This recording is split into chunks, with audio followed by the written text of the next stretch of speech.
can we run? Where can we hide? That you will not find us, God. Deepest of depths, highest of heights, your love it chases us. No matter where we've been, no matter what we've done, we can't escape your love. Ooh. And we will never see the end. We will never see the end of your goodness. We will never see the end. We will never see the end of your goodness.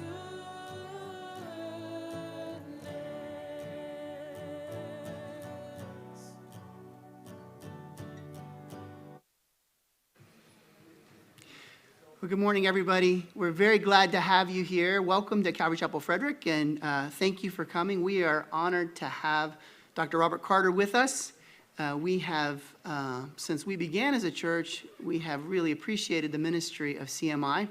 So we've had various speakers at different times, but we are so thankful. This is something we have sort of straddled COVID with. We started with the idea that he would come in 2020, and then the reality of life happens, and here we are now, but we are very thankful, and so I'll let him introduce himself a little bit more. I know one of the main reasons you're here probably is because of him. So let's welcome Dr. Robert Carter, and then he'll take it from here. We'll have just about 55 minutes for each session, and then we'll take a little break so you can get some coffee or water or find the restrooms in the back here. But if you need anything, please just look for me, and I'd be happy to help you. Let's welcome Dr. Carter. Thank you, and thank you so much for coming out on a beautiful Saturday like this. I know it was hard to fight the weather and come sit inside. I am Robert Carter. You know that. I am a bit of an iconoclast. I like smashing things. I like finding weak arguments and driving a wedge in there and just slashing and hacking and leaving no prisoners. This is what caused me to reject evolutionary theory. But I have to be careful here because I'm going to walk through some dinosaur questions in this first session, and I'm going to probably contradict some of the creationists in the room also.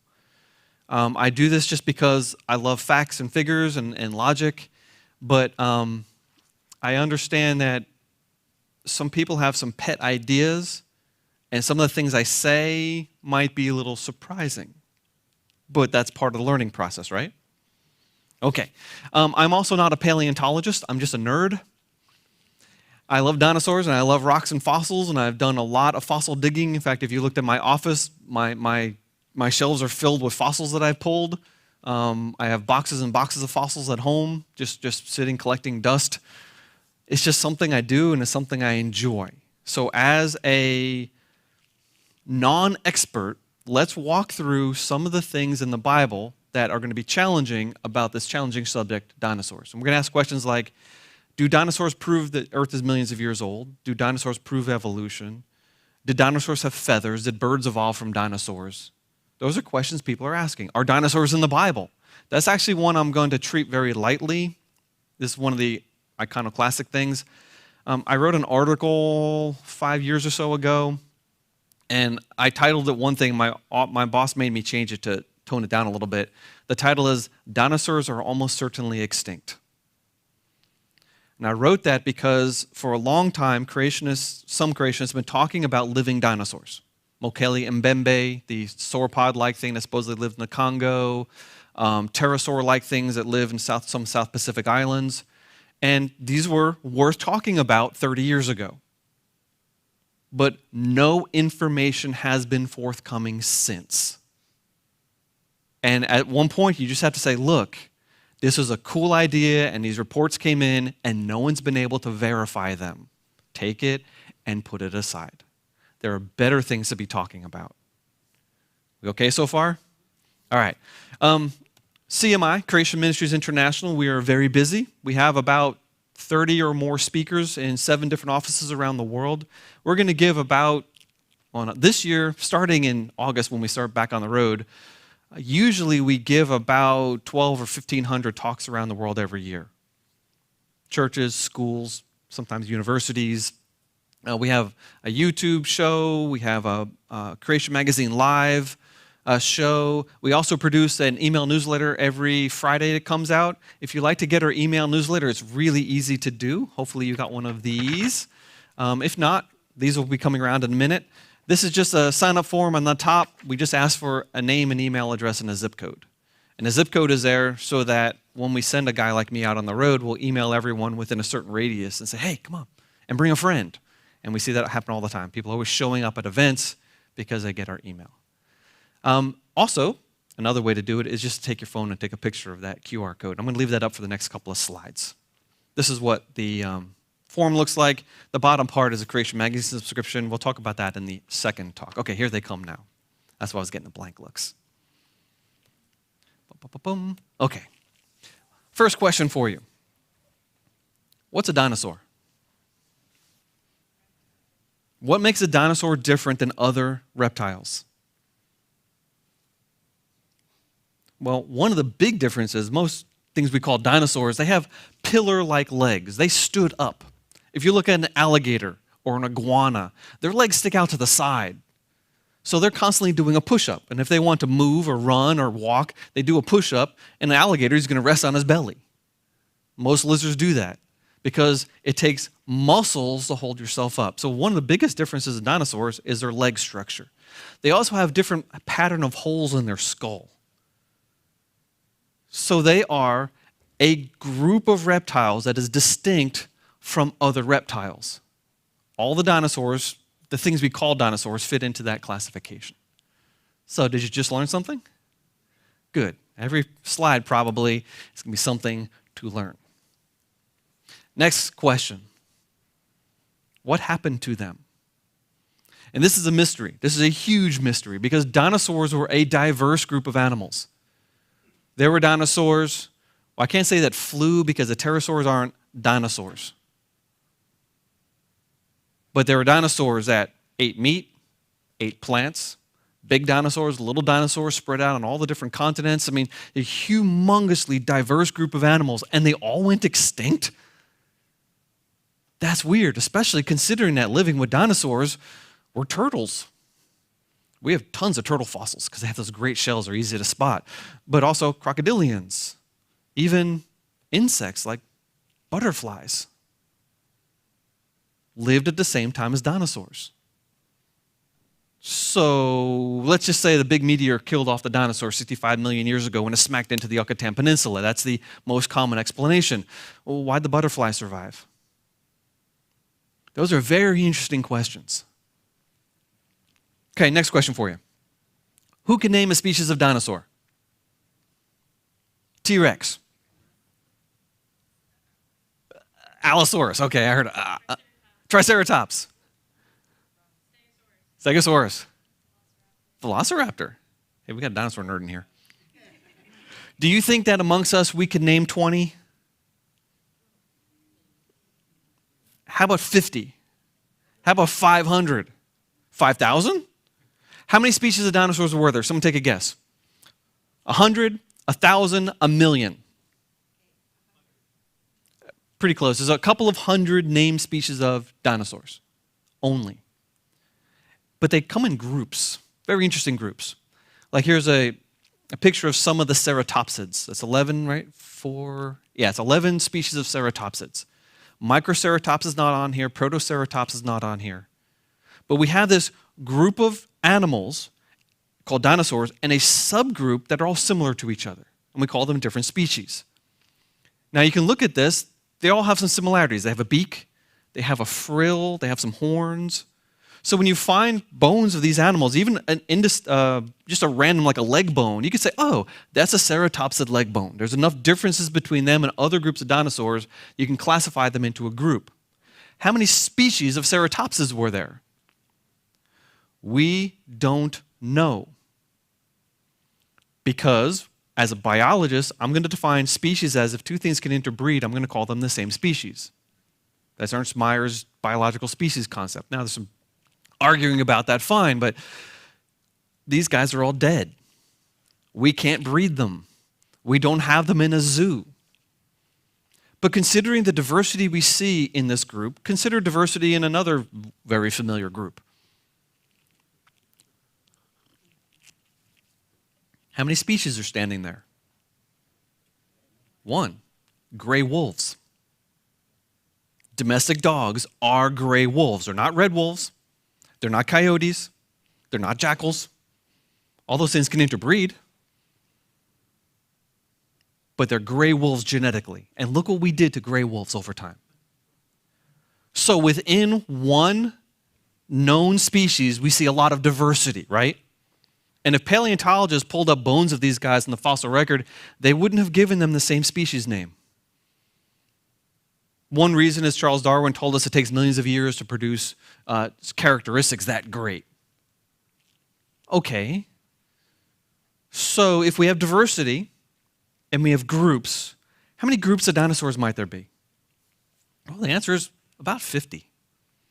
We got the long sauropods, the ceratopses, the duck-billed hadrosaurs, the ankylosaurs, theropods, the stegosaurs. There's about 50 groups. I think I'm being a little generous there. Depends on how you divide them. But about 50. Now here's a biblical question. How many, let's just say that the earth is not millions of years old. Let's just say that God created the world like the Bible says. Well, if that's true, we know dinosaurs lived because we have their bones, right? You find bones from a cow or a horse in a field, okay, you put it together, that's what the cow looked like. Well, we do the same thing with dinosaurs. So if God created dinosaurs, how many groups did he create? About 50. How many dinosaurs would have had to have been on Noah's Ark? About 100. Oh. Well, it's not that big a deal all of a sudden. It's not an overwhelming problem for Noah. Now, putting aside the historicity of the flood and all that, if the flood really happened, that's not a big problem. Okay, but consider something like Tyrannosaurus rex. Tyrant lizard king. What a cool name. Tyrannosaurus rex. How would he have been originally described? An herbivore? A carnivore? A scavenger, an omnivore? Who says carnivore? That fierce predator stalking the Mesozoic plains. What do you mean? Originally described according to whom? I think, did Othniel Marsh? I don't remember. One of the famous paleontologists in the 1800s discovered this guy and gave him that name. But is there another historical record that describes dinosaurs? Don't know, but there's another historical record that describes life. In Genesis chapter 1, God says to Adam, I've given you every herb that yields seed which is on the face of all the earth, and every tree whose fruit yields seed. To you it shall be for food, to every beast of the earth, to every bird of the air, to everything that creeps on the earth, in which there is life, I have given every green herb for food, and it was so. So Christian, let me ask you a question. Does the Bible unequivocally say that God created all animals to eat plants, yes or no? Okay, Christian, do we have a problem? There's a challenge already. There's a challenge because we know that there are meat-eating animals today. And we know in the fossil record there are meat-eating animals. We find dinosaurs with crunched up bones in their stomach. Baby dinosaurs, birds in stomachs of dinosaurs. Or bird-like critters, shall we say. We'll get to the birds in a little while. So we have to ask the question, if dinosaurs were created to eat plants, why did some clearly eat meat? That's a good question. It's an honest question. We can answer it. Genesis chapter 3. After God set up the world, he told Adam, you do anything you want, but don't eat the fruit from the tree of the knowledge of good and evil. One law, no big deal. Adam broke it. And because of that, God says to Adam, cursed is the ground because of you, Adam. In pain you shall eat of it all the days of your life. Thorns and thistles shall bring forth for you. You shall eat the plants of the field. By the sweat of your face you shall eat bread till you return to the ground. This is called the curse. This is a very, very important passage for biblical Christianity. Because this explains why there's suffering and death in the world. This explains why life often stinks. This takes a lot of Darwin's evidence for natural selection and just puts it into the biblical world. It also gets to the fact why Jesus had to die to pay for sins. Yeah, because right before this, God said, hey, Adam, if you sin, you will die. So when Adam had to come and die. Okay, I'm going to get off theological here. Jesus was God, right? As God, could God do anything he wants? Could Jesus have said, hey, y'all, your sins are forgiven, have a nice day, and gone back up to heaven? Why? Because God said that I require death to pay for rebellion against me. So there's a lot of theology wrapped up in Genesis also. Okay. But we have to be careful with paleontology. Paleontology can pull the rug out from under us when we're not looking. Very interesting paper 4 or 5 years ago on creation.com, but also it came from the secular literature. You can look up the link for there on vegetarian theropod dinosaurs. What we have discovered is something called ghost fossils. When you find a dinosaur skeleton, you dig it up. Well, they used to just pull the bone out. In fact, a lot of world-class dinosaur areas have been destroyed by bone hunters, especially back in the 1800s. They were digging through, just pulling the bones out and ruining all the rest of the information. All the little dinosaurs, mammals, maybe birds, just got destroyed as they're getting into the big bones to bring them back to the Chicago Museum. Was it the Field Museum in Chicago? Cool place. New York Museum of Natural History, awesome place. Okay, putting that aside though, now we've discovered that when you find a dinosaur fossil, you should look very carefully because very often you can see the outline of his body because his flesh, as it decayed, it stained the rocks. Ew. And very often you can see his stomach contents. They've discovered hearts and livers of dinosaurs, petrified, the images in a rock. But when they discovered that there was actually stomach contents, they started looking at the stomach contents of dinosaurs, and they found out that most of the theropods, their stomachs are packed with plant materials. Oh. So even within the theropods, we have a diversity of diet. Just like in the bears, we have a diversity of diet. I mean, what does a black bear eat? They're very good. Those claws can dig up roots. Those teeth, they can take a blueberry bush and go like this, go pull off the blueberries and leave the leaves on the stem. Black bears are cool. What do polar bears eat? Fish, seals, occasional people. They are carnivores. They are predators, but they're bears. And genetically, at least for the mitochondria, it looks like polar bears can be traced back to the Irish cave bears. As in, they find this cave bear living in a cave in Ireland. By the way, the biggest cave bear ever discovered in Europe, they look at the isotopic analysis of his teeth and bones, and they said, oh, he's an herbivore. So big bears can be herbivores. Bears can be herbivores or carnivores. They have the same tool set. You've heard of the phrase adaptation, right? Have you ever heard of the phrase exaptation? Adaptation is when you take a tool and you modify it. Exaptation is when you take a tool and use it for something it wasn't designed for. Okay, guys, maybe girls too, but guys, your wife asked you to hang a picture. And you know you have to poke a little hole in the drywall and put that little plastic thing in there, put the screw in there, and then hang the picture, right? But you always forget your hammer, don't you? You walk up there, you got your screwdriver, you got the little thingies, and you're like, I forgot the hammer. No problem. You take your screwdriver around, and you go pop, pop, pop, pop, pop, pop. It's a lousy hammer, but it works in that situation just fine. That's exaptation. Screwdrivers aren't designed to be a hammer, but you can use them. Well, think of the bears that come off of Noah's Ark. They're herbivores. They start spreading out on the world. They start going into deserts and tundra and forests. And they have these sharp teeth and really strong claws. But those claws that a black bear can use to dig up roots, a polar bear can use to grab a seal. Those sharp teeth that are really good at chewing up vegetables are really good at ripping up seal flesh. So I don't have a big problem at all thinking that bears, as they diversified, some of them morphed into carnivores. I don't have the problem saying that about dinosaurs either. If God created all things to eat plants, great. That doesn't mean that none of them would eat meat later. In fact, the dinosaurs we have buried in the fossil record are a record of the world right before Noah's flood, which the Bible specifically says is full of violence. So over that 1,500 years or more spread, things became violent, and boom, we petrify it in the fossil record, and we can see it. Oh man, can we see it. This is a T-Rex tooth embedded in a duck-billed dinosaur tailbone. But it looks like, now the tailbone, of course, is part of your spinal cord, your spinal column. And it looks like it healed up. So this hadrosaur survived a T-Rex attack and probably walked around the rest of his life in a tremendous amount of pain because it had a tooth in his spine. Ugh.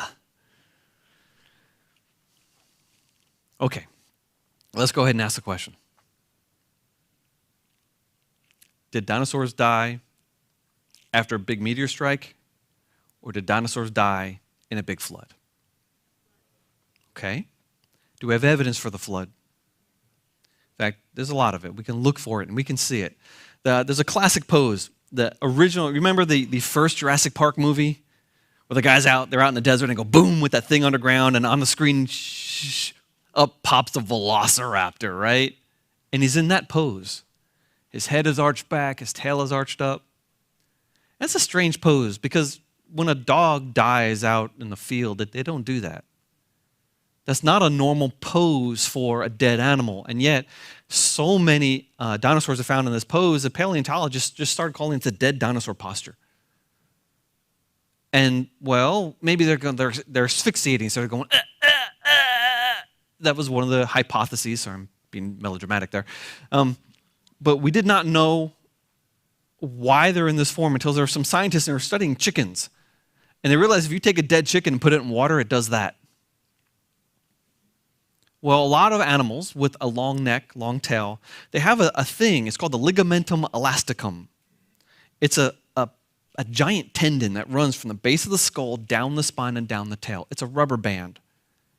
So chickens, dinosaurs, they wouldn't have needed muscles to hold their head up. They had a big rubber band on, so boing, boing, boing, boing, boing. That's a really good design. But what happens when that animal drowns?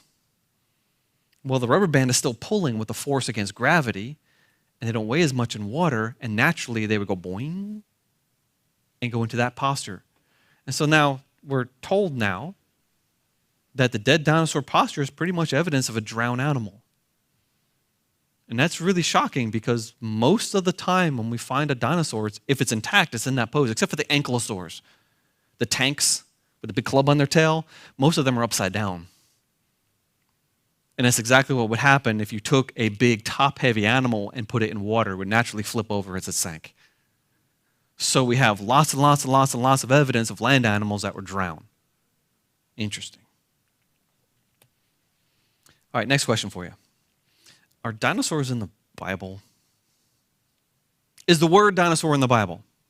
No. Well, it wasn't invented until Richard Owen invented it in the 1800s. Okay, so it couldn't have been in the Bible before that. And, well, the Hebrew Bible is not a taxonomy book. It's not a book about science. It's a book about theology and salvation, the plan of God working out as his kingdom infuses the world, eventually leading to Jesus Christ. That's the point of the Bible. But it does talk about animals, and when it talks about animals, it shouldn't be wrong. So it's not a science book, it's a history book. But history still talks about science too, a little bit.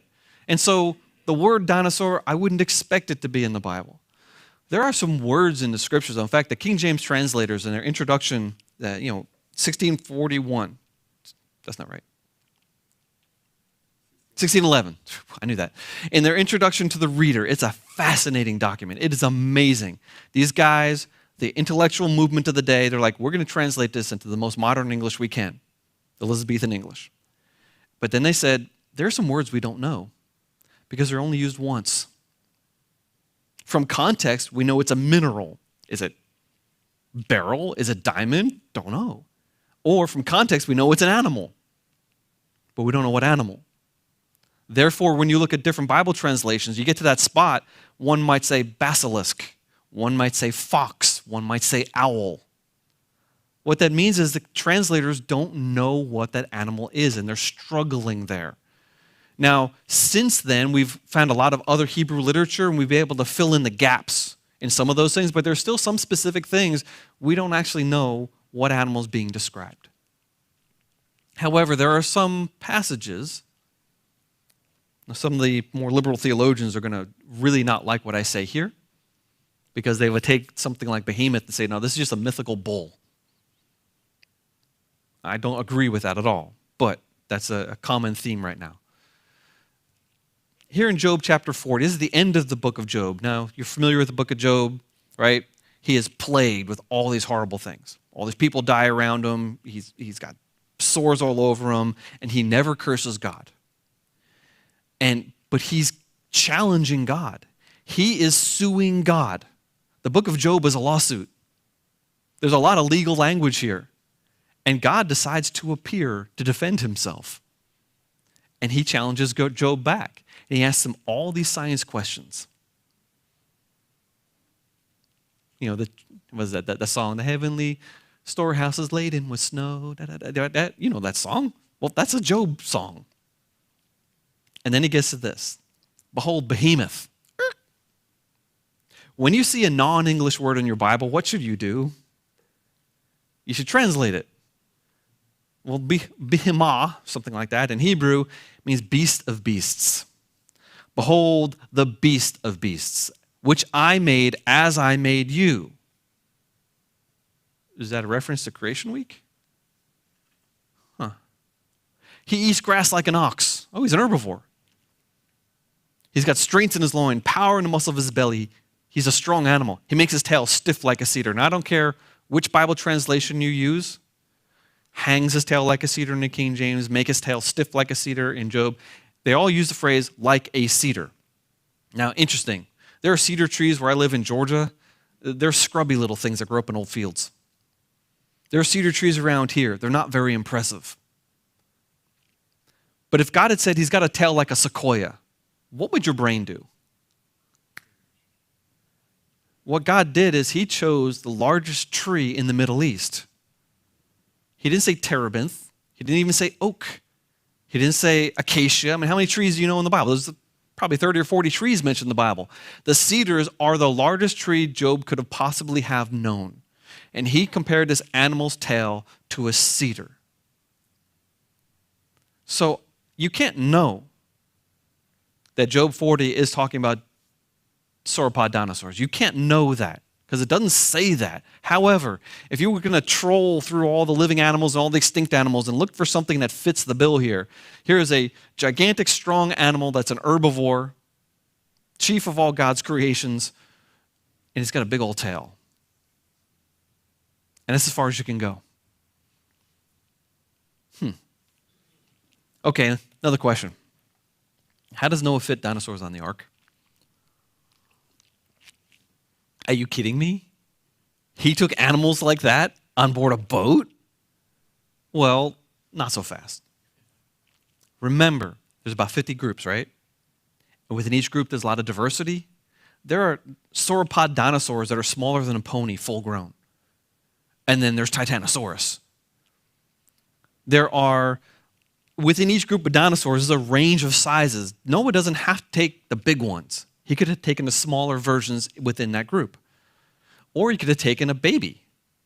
Here's Compsognathus. Full grown is about the size of a chicken. Even taking the largest dinosaurs, full-grown animals across the entire dinosaur group, the average size is about the size of a horse or maybe a little smaller. There's a lot of little dinosaurs. We don't hear about them because they don't sell tickets at museums. There are a lot of them. But what if he took hatchlings? I don't think he took eggs necessarily because then he wouldn't know what sex they were. Of course, you can't tell from a reptile on the outside anyway. Okay, putting that aside. He could have taken hatchlings. He could have taken teenagers. He doesn't have to take great-great-great-granddaddy Apatosaurus. Or he could have taken the smaller versions within that group. I don't know, but there's multiple ways to get over this challenge. It's really not that big a challenge. All right, another question for you. How many? Did I ask that in the beginning? I think I did. Oh, got ahead of myself. So in the end, he's only got to take about 100 dinosaurs if he took them on the ark at all. But is the ark big enough? Yeah, Noah's ark is gigantic. Now people say, you can't build a wooden boat that big. That's not true. Chinese built wooden boats this big. In the ancient European records around the Mediterranean, they literally built a few boats this big, according to what these ancient people claimed in the Mediterranean region. They had rowers rowing them. They didn't do very well, shall we say, but they did build boats this big. Okay, so we know you can build a wooden ship this large. It's not designed to last for 100 years. It's got to float for a year. And if it rots all the way through, fine, whatever. It's going to land on land, and everything is going to come off again. It's a one-use thing, like this disposable cup right here. That doesn't need to last me the rest of my life. So just looking at the size of this thing in the Bible, now it's measured in cubits, and you can take cubits and convert that into meters or feet if you like. If you took the internal volume of that vessel, allowing for the width of the wood and volume of wood, and you put what could fit inside that vessel onto a train using a standard, train size thing, you'd have a train about 5 miles long. How many animals you had to fit on it in total? 800 pairs to account for all of the land-based vertebrates. If you're at the family level, if you want to get more conservative, say you're down at the genus level, maybe 12,000 pairs. That's a lot. It's still doable, though, because these animals don't have to thrive. They just have to survive. And if you're a farmer and you put your cow or your horse in the barn for the winter, it gets really gross in there. And some farmers don't really take care of their animals that great in the winter. You've seen the pictures of the feedlots from Amnesty International where the cows are up to here in their own excrement. Ugh, yeah, but they survive, and then we eat them. Ugh. All right. If dinosaurs were on the ark and if dinosaurs survived the flood, why are they not here today? Because they're not here today. What happened? Well, imagine the ecological pressures against any large animal. The larger you are, the more likely you are to die before you reproduce. All of the largest representatives of animals are in the fossil record, not alive today. If you want to get large before you reproduce, let's say that there's a species, and in that species, there's a lot of different genes as far as size and reproduction age goes. So the bigger you get, the longer you have to wait until you reproduce. Well, if you have to wait 10 years, but another thing in your species had to wait 2, there's going to be like 1 million offspring of that one before you even reproduce once. So genetically, it should always be a drive toward faster reproduction. Plus, if you're big, that means you need a lot of food. You got a problem if there's a drought.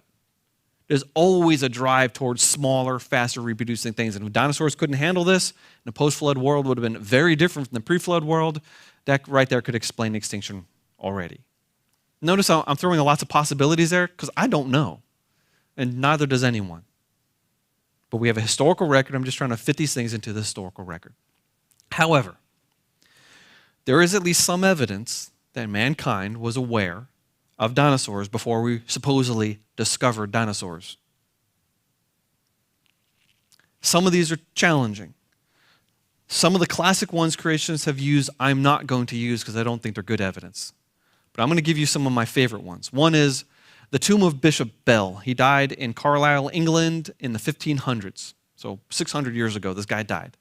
They buried in the floor of the cathedral, and they put all this brass inlay around him. And in that brass inlay, we see things like a bat, a dog, looks like a greyhound, it's got a collar, a fish. I should know, I'm a marine biologist, I should know what fish it is, I just never looked. I'm sure that's a known fish species.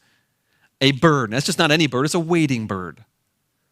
So whoever carved this could carve things that you and I can recognize, right? But then close by is this. This is actually a common theme in a lot of ancient artwork. It looks like 2 sauropod dinosaurs with their heads wrapped around each other. One, and the other one's over here. It's all worn down. And this guy's got spikes on his tail. The Thagomizer from the Gary Larson cartoon.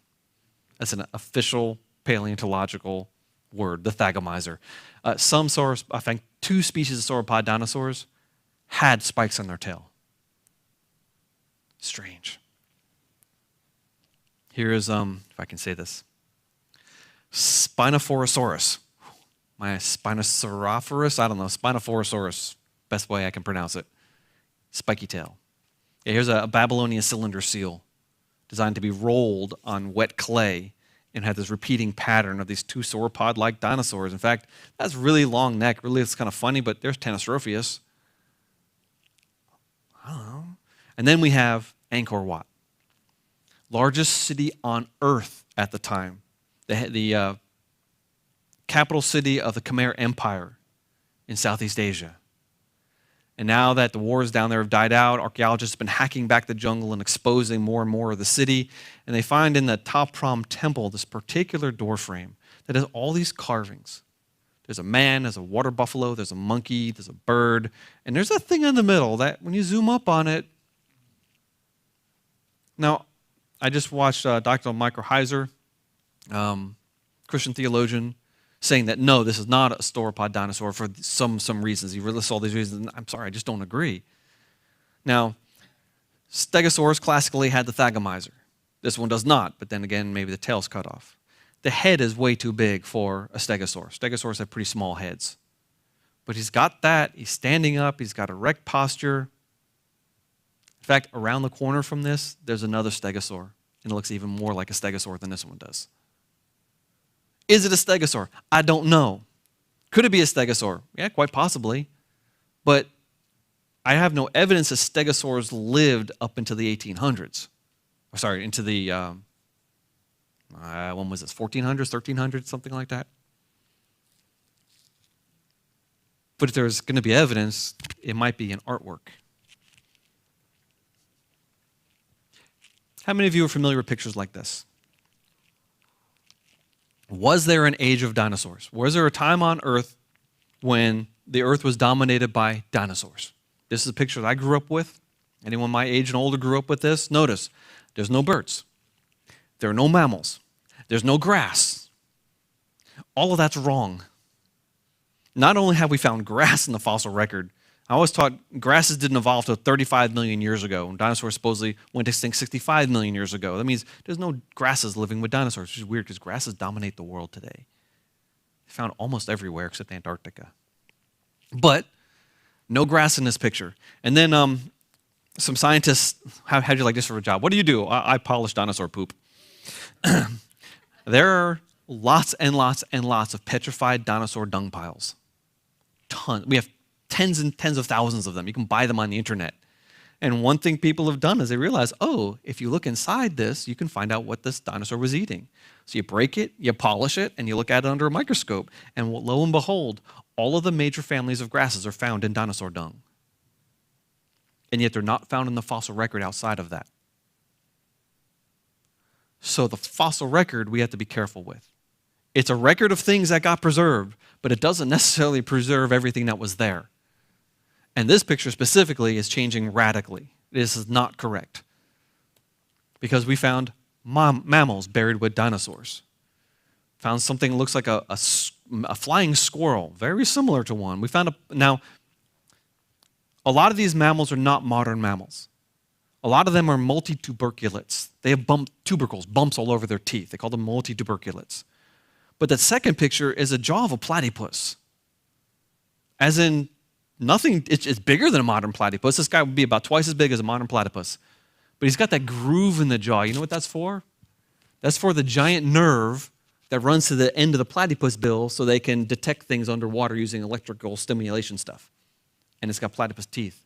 There's a badger-like critter.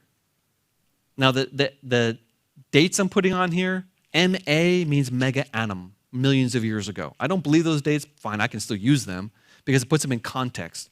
Here's a badger-like creature. Looks very much like a badger. I think they called them Rhipenomamus robustus. I love those scientific names. Supposedly 130 million years ago, this guy lived. Well, dinosaurs died out 65 million years ago, which means badger-like creatures live with dinosaurs. In fact, he has a baby Psittacosaurus in his stomach. So in the day of Noah's flood, that guy ate a dinosaur for breakfast. Here's a beaver-like creature. Castoracauda, I think his name was. 164 mega annum. Preserved with his hairs. Whoa, hairs can be preserved in rocks? Yeah, that's going to get us to the feather question in a minute. Oh, and next to that, a hedgehog-like animal from 125 MA. The thing is, hedgehogs have unique hairs. There's no other species on Earth, or species, genus, family, whatever it is. There's no other group of animals on Earth that have hairs like a hedgehog other than the hedgehogs. And that fossil has hedgehog hairs. And it's the size of a hedgehog. And yet it can't be a hedgehog because it's too old. Well, maybe it was. Maybe that is a hedgehog. If not, all we can tell is that lots of mammals live with dinosaurs. In fact, as many species of mammals have been found in the fossil record as we found species of dinosaurs. And it's increasing fast. One reason is we found most of the dinosaurs. Everyone's looking for dinosaurs. 500 or 600 or 700 species of dinosaurs, depending on how you count. You've got at least that many mammals. How many of you have seen the movie Hidden Figures? Hidden Figures. Come on now. If you haven't seen that movie, you need to watch this movie. It's an awesome movie about these African-American women who were really smart and really good at math, and they got NASA astronauts to the moon using their brains. Great movie. Well, what is that? Is that Ames? What's the NASA facility up here in Maryland? Okay, sorry, thank you. That facility really does exist, obviously, and women really do work there. Sorry, trying not to be sexist. I'm just supposed to be a joke. Nobody laughed. A guy was dropping off his wife at work a couple years ago, and she walks into the building. He just looks over into the woods at all this old, 50-year-old construction debris. And he sees a rock. He goes, hey, I'm going to go look at that rock. And he finds one of the most world-class discoveries ever. It's about this big, and on this rock, they found sauropod footprints, pterosaur footprints, nodosaur footprints, coprolites, which is fossilized dung, a scale from, I believe, a nodosaur, and mammal footprints in blue. That is so cool. Fossils aren't just bones. Fossils also are behavior and placement in time. Okay, what about birds? Archaeopteryx. What about the other birds that we found in the fossil record? Well, this is really interesting because there are now a lot of bird fossils we found. In fact, a lot of these bird fossils have preserved feathers. Cool. Why is the earth not covered in feathers today? Think of birds and how often they reproduce their feathers. We should be up to here in feathers, but feathers break down very quickly because they're made of protein. Well, they can be preserved in the fossil record. This is Confuciusornis. There's two beautiful tail feathers, a couple of Confuciusornis examples. But a lot of these ancient birds have teeth and wing claws. Interesting. And yet, the Hoatzin shares a couple of features with some of the ancient birds. Now, it doesn't have teeth, but the Hoatzin of South America, the stink bird, has fully functional wing claws. And, all right, you've all eaten chicken and turkey, right? When you get the white meat off the bone, there's a thing right there on the sternum, isn't there? It's a keel. In fact, that keel makes a triangle, gives a bird mechanical advantage that helps a bird fly. All birds have a keel there, except for the Hoatzin. It has a flat breastbone, like a lot of the ancient birds did. And it's got functional wing claws, like a lot of the ancient birds did. This is a very strange animal. And then there's Hongshonornis longcressa. You'll notice that a lot of these names have Chinese names. Almost all of, other than Archaeopteryx, almost all of the feathered bird-like critters we find in the fossil record come from one place in China. And scientists are not actually, most of them, scientists are not discovering the fossil. They're actually buying the fossil from villagers who have a particular cottage industry of looking because they know if they find a world-class fossil, they can get a lot of money. So there's a little issue here with what's that called in archaeology? Provenance. If you don't have a chain of custody, things can happen. In fact, National Geographic, about the year 2099 maybe, I remember I got this National Geographic and it had the feathered dinosaur on the front. It was a fraud. Someone had taken a dinosaur and a bird and glued them together. And people warned National Geographic about it, but they published it anyway. And then a couple of months later, there's a little teeny retraction. This should have been a huge retraction, but they had a little one. And that came from the same place that a lot of these other fossils are coming from. This is Hongshonornis long cresta. Notice this brown smudge is probably the color of his tail feathers. But this is a bird-like animal if there ever was one. Here's Anschiornis huxleyi, named after Charles Darwin's good friend, Huxley. Supposedly 160 million. Wait a minute. That means that birds lived with dinosaurs the entire time dinosaurs were alive. Notice the tail feathers. Yeah, okay, so he's got teeth. Okay, fine. By the way, do you know the difference between a jaw and a beak? What's the difference between a jaw and a beak? You can't move your upper jaw, but birds can. Here's another bird. This is, I don't want to pronounce it. This is actually a brand new discovery. I mean, look at the beautiful symmetric tail feathers, and the picture looks like the death sparrow. It's like, it's got the teeth. Anyway, these things really do exist. We didn't know these things existed 20 years ago. Almost all these are new discoveries. Here's Corella spenni multidonta, many-toothed. Notice a tuft of feathers. Here's another amazing one. Ava Maya Schweitzeri, named after Mary Schweitzer, who's a scientist who discovered soft tissue in dinosaurs. Or no, the scientist who made it common knowledge. We've known about it since at least the 60s, but she popularized it. This particular bird had an egg inside it. Coolness, but the egg has multiple layers, which is a sign of stress. If you take a chicken and don't let it lay an egg, keep on chasing it, keep on chasing it, keep on chasing it, every day or so it's going to add another layer of eggshell to that egg. And when it finally lays the egg, it's going to have a multi-shelled egg, and this animal has a multi-shelled egg inside it. That's neat. Here's Archaeorhynchus spathula. Now, I know it doesn't look like much, but the cool thing about this fossil, okay, bird feet, wings, feathers, it has a bird lung. Bird lungs are amazing because a bird doesn't breathe like you and I do. They don't go, yeah, this part is, but when the air gets to the lung, it goes out the bottom of the lung and comes around the other way. So they're breathing in and out their nares, and yet the air in here is going in a circular thing, and they don't have a dead space like we do. Therefore, they can pull a lot more oxygen out of the air, and that's required to power the flight muscles. So the first thing in the evolution of the bird lung would be to perforate the bottom of the lung. And then you die. There's a hurdle here, a giant hurdle. Now, something like a crocodile, they have what's called a hepatic pump.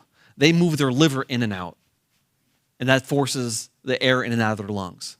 Okay, so we have a diaphragm, they move their liver, and birds have this one-way throughput, and it's just cool. Birds are amazing. Their light design, the feathers, and the fact that the air goes in a circle when it goes through their lungs, etc. I remember as a child being fully convinced that evolution was true. No doubt in my mind.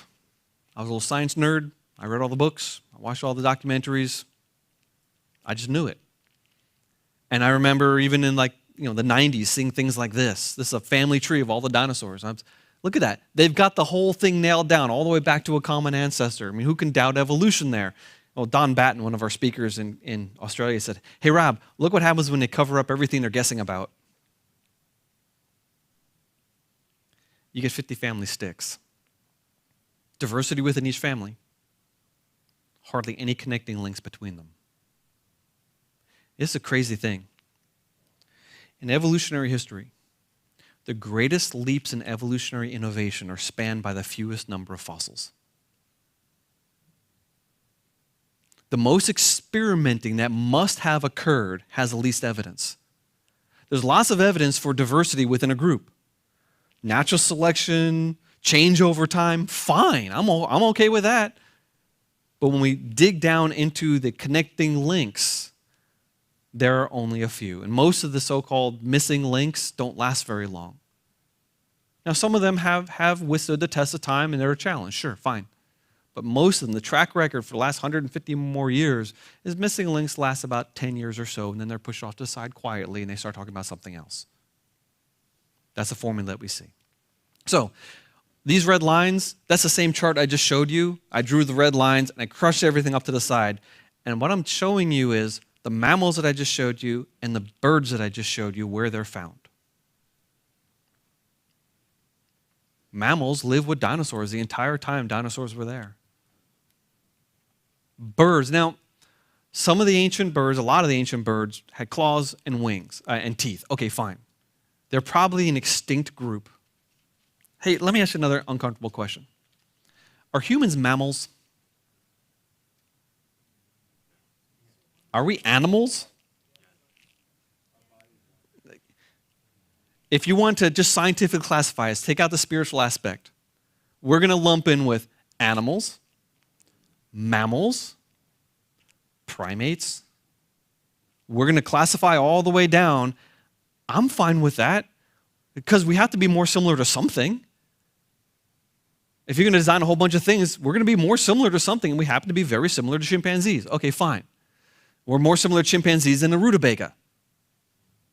Okay, birds are more similar to a certain subgroup of dinosaurs than anything else. I'm okay with that. God created hierarchically. He didn't create everything equidistant. In the same way, you can go to a museum that has maybe all the works of Rembrandt or Picasso, and you can say, oh, here's Picasso's Sunflower Summer, or here's when he's drawing tree roots, and you can see changes over time of what he's painting. And you can classify them into groups. I'm fine with that too. And yet, it's not just the little mammals that are buried with dinosaurs. Here's a rhinoceros-sized mammal they found in the Triassic. Now, how come the pictures I saw when I was growing up I didn't see rhinoceros-sized mammals living with dinosaurs? We didn't know it, and that's not the narrative that they wanted to push. Okay. In all of my 3 talks this morning, by the way, I'm going to run out of time. Okay. Let's ask this question. Did dinosaurs have feathers? You know what I'm going to say? I don't care. On one hand, it doesn't matter to me either way. If dinosaurs have feathers, fine. If dinosaurs are warm-blooded, okay. It's a scientific question. I want to know, but it doesn't mean the Bible's wrong if it's one way or the other. We just saw the examples of bird feathers, right? And bird-like creatures with feathers. And birds do classify in a subgroup of dinosaurs, fine.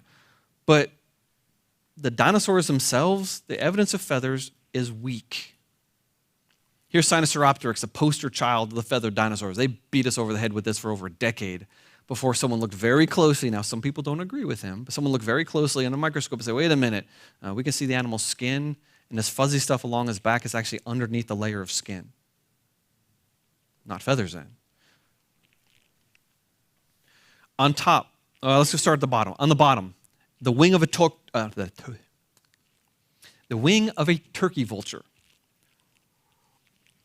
The feathers of a bird are attached to the bone with a little tendon. See the third picture down that looks like a flute with bumps on it? The attachment points form knobs over time. The mechanical stresses of the bird, because I should probably have a picture of that. You've seen pictures of birds as they're going like this and they're flapping, their feathers stick out, right? That's not a normal flight pattern. So when they're coming in for landing or when they're making a turn, they stick their feathers out, and that requires a little muscle to pull, and it makes a knob on the bone. It's called a quill knob. Not all birds have that. Albatrosses don't have quill knobs because albatrosses don't stick their feathers out. Once an albatross is flying, it can fly for a long time extremely efficiently. But coming in for a landing, they have a problem. They tend to crash because they can't change the shape of their wing like an airplane does. So penguins don't have them, ostriches don't have them. Birds that have feathers but don't have flight feathers like that don't have quill knobs. On the upper 2 pictures, that's a velociraptor arm bone. That gray one, B there, the second picture down, there's little arrows there pointing at these little teeny knobs. You probably can't even see them. They're little teeny equally spaced knobs, and they said, oh, these are quill knobs. My issue with this is non-flying birds don't have quill knobs. Not all the flying birds have quill knobs, and no one believes that Velociraptor is anywhere close to flying. Maybe it had feathers. Maybe it erected the feathers. Maybe there were spines there. I don't know. But I'm just not thoroughly convinced here. And this goes throughout all the fossil evidence of dinosaurs. Now, we have to then separate what's a bird and a bird-like creature from a dinosaur. And that's not necessarily easy to do. Because some of those ancient birds, you take away the feathers and they look a lot like a dinosaur. That's just science, the way science works.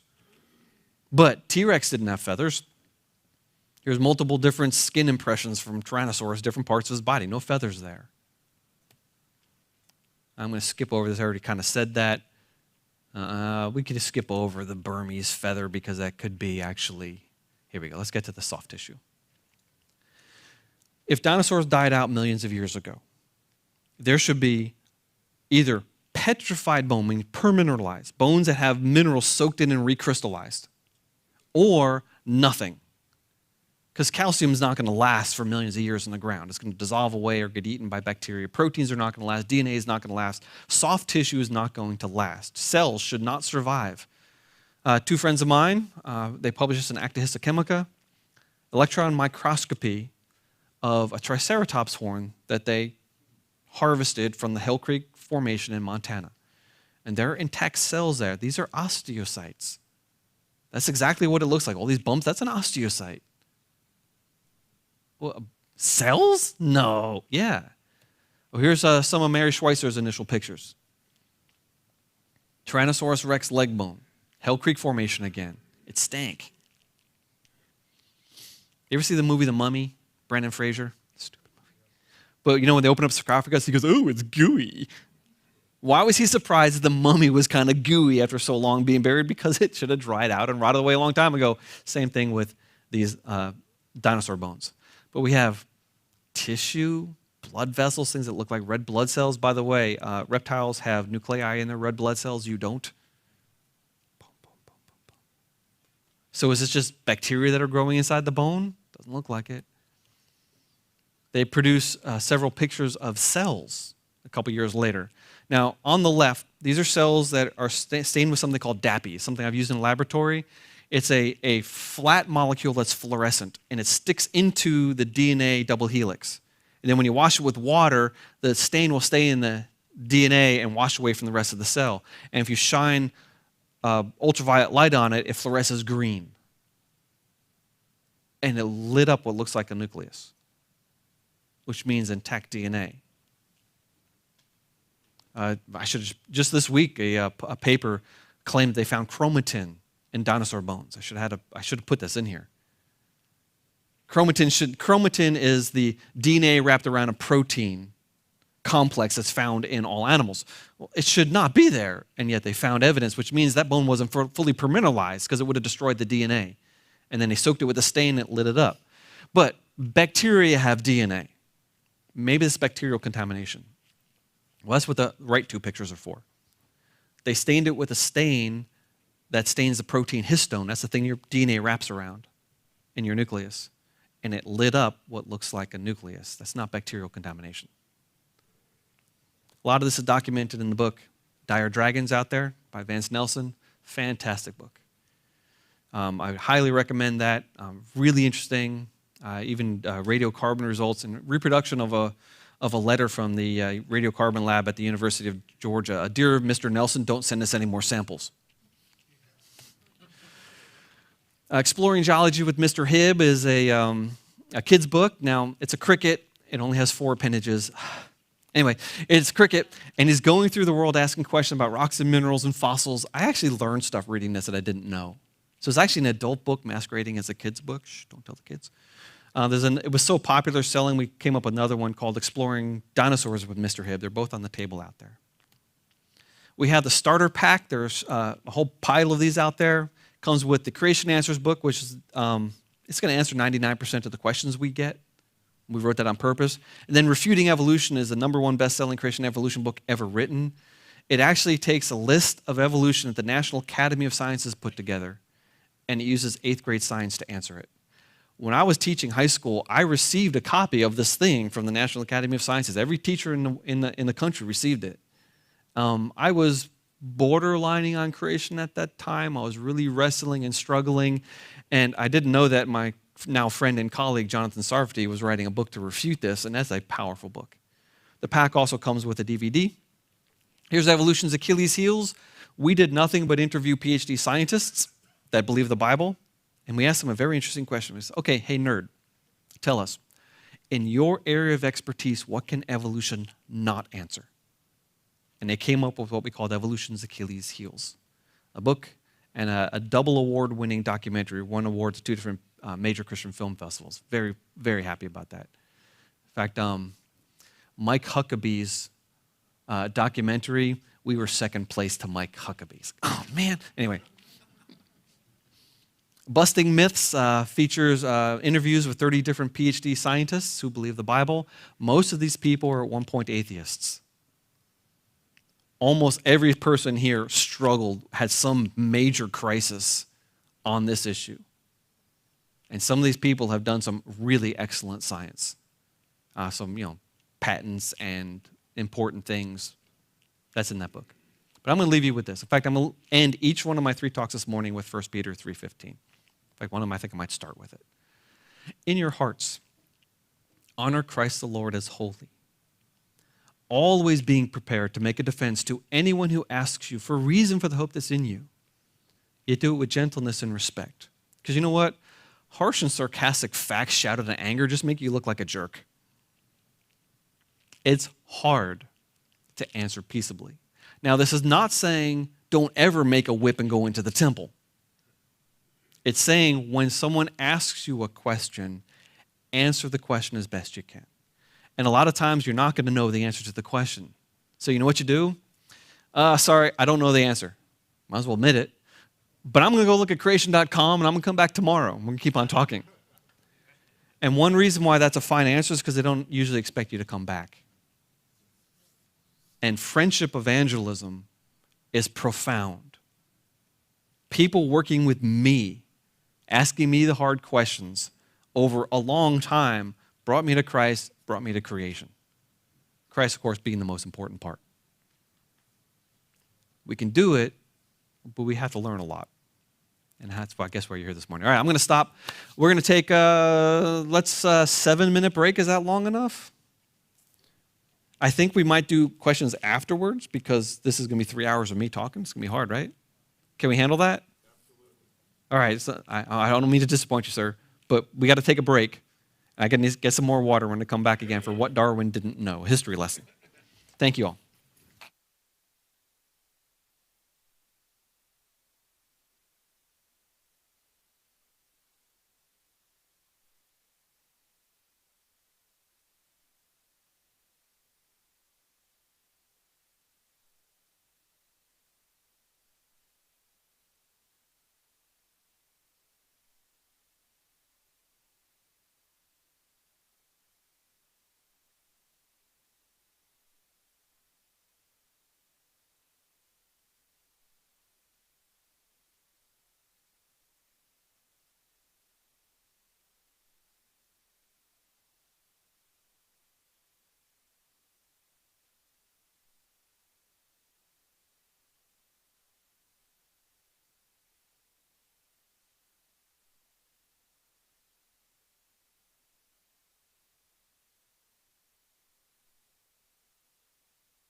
All right, everybody. This is going to be fun. Let's just take a break from science and let's take a deep dive into history. A little bit of psychology also, a little bit of theology too. Let's look at a life of a very fascinating man, a very important man. It's a man we need to study if we want to understand world history. And it's the man Charles Darwin. And we're going to look at what he believed and what he thought back in the 1800s and compare it to some of what we know and think today. Now, I got to be careful because I know I've been called on the carpet several times. It's easy to slip into equating modern evolution with what Darwin believed. And it's not true. People today aren't Darwinists, they're neo-Darwinists or some splinter off of that. So I do understand that, and I know one person in this room here has been involved in someone where someone called me, hey man, what are you talking about? Whoops. It's just an easy gloss to make. So if I do that, forgive me. But I'm not doing this just because I want to slander somebody. That's not my goal at all. My goal here is what I ended up my last talk with. I want to be able to be prepared to give answers to things. And honestly and truly, Darwin was a contemporary of someone like Freud, whose psychology has been thrown out. Phrenology was very common, reading bumps on people's heads and trying to tell their personality. Nonsense. A lot of okay, I'm going to insult people in this room here. What's it called? See, I'm off on a sidetrack, and I shouldn't be. I should stick into my notes. What's it called when you take those little pills, and it has just a super, super diluted amount of stuff in there? Homeopathy, yes, is nonsense. There's no scientific basis to that whatsoever. In fact, the stuff is so diluted, there's no molecules of the original substance left. Started here. Chiropractic started here also, same time frame. Chiropractic is wrong. It's not true that if you keep your spine lined up, you'll never get sick. That was the original basis of chiropractic. Now, I do go to a chiropractor sometimes because they do help. But the original concept was false. It's just the time that this guy was living in. And he had a big idea. And his big idea was not original to him. He was the popularizer of the idea. But there are three things that Charles Darwin thought he knew, but doesn't know like we know. He did not know modern geology. He certainly did not know modern biology. And there's no shred of evidence whatsoever that he understood basic Christian theology, even though he grew up in Victorian England. Now, he was the son of a wealthy society doctor, married into a good family. He married his cousin, whose last name was Wedgwood. All you ladies know Wedgwood, China. Yeah, the Wedgwood, China family. Actually, Charles Darwin's grandfather was Wedgwood. He married his cousin, who was also a Wedgwood. But before that, as the younger son, the dad is like, well, son, you're not going to inherit the estate. We got to do something with you. So first he sent them off to Edinburgh to study medicine with his brother, but Darwin couldn't stand the sight of blood, which is strange because, he walked around the Galapagos Islands with a hammer, whacking birds in the head just because they wouldn't run away. And when he was younger, he said he had inordinate fondness for hunting. And he would take Galapagos giant tortoises when he was thirsty, grab them by the tail, slit above the tail, underneath the shell, and look inside. And if they're full of fat, he knew they just came down from the mountain, the bladder would be filled with clean water. And he'd kill and then drink the water. It's a different day. Men were men. And if not, he just let it go, and of course it would die. But it was just the way things were back then, I guess. But this is also before anesthesia. By the way, anesthesia was invented from the Bible. The man who invented anesthesia read about God put Adam to sleep and performed an operation. He said, an ether was discovered. Put two and two together, and now you can sleep through your operation stuff. That was a biblical inspiration. But he didn't finish at Edinburgh, so now what? Younger son, you're in trouble. The only thing left for you is to become a priest. So he sent him to Cambridge to study to be an Anglican priest. Now, interestingly, in his entire time at Cambridge, he never once had to open the Bible. That was the status of the Church of England, training people to fill their pulpits. Disturbing. But when he's done at Cambridge, he's calling himself a geologist, which is strange because I thought this is the father of modern evolutionary biology. What is he doing calling himself a geologist? Well, as a classic Victorian gentleman, he was expected to have a wide range of knowledge on most of the important disciplines at the time. That's no longer true. But back then, he's the last generation that could have a broad knowledge of almost everything. You ask me what I know? Well, my PhD is in marine biology. No, it's actually in coral reef ecology. No, it's actually in the ecology of a specific, of Caribbean corals. No. It's actually on a certain group of proteins found in a couple of species of Caribbean corals. You want to know about the green fluorescent protein from Montastraea cavernosa? I can tell you an awful lot about that. I know this much about almost nothing. But that wasn't true back in the 1800s. And Darwin himself had several tutors. I'll call them tutors. He wouldn't have that. But several important influences in his life. First was his grandfather, Erasmus, who believed in evolution. He wrote a book about evolution. Charles Darwin said he had an entire passage of his book memorized. In fact, you could see that bleeding into The Origin of Species, even though he never referenced his grandfather's work. But his grandfather, because it's the late 1700s, couldn't write evolution outright, so he wrote a book of poetry. And on the family coat of arms, which I had this in a couple slides, the family crest, the diagonal thing, has 3 shells. And in Latin, e comcis omnia, all from shells. Absolutely is an evolutionist. Darwin didn't invent evolution. It's not true. We have a man named Adam Sedgwick, very important geologist. He named the Cambrian era in the fossil record. Now, the Cambrian is the earliest place where we have multicellular animals. This is named after the ancient name for Wales, Cambria. Darwin toured in Wales with Adam Sedgwick the year before Darwin finished his college degree. So he's interacting with very important people.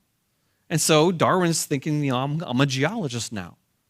It wasn't until a long time later where he writes his really huge book on barnacles.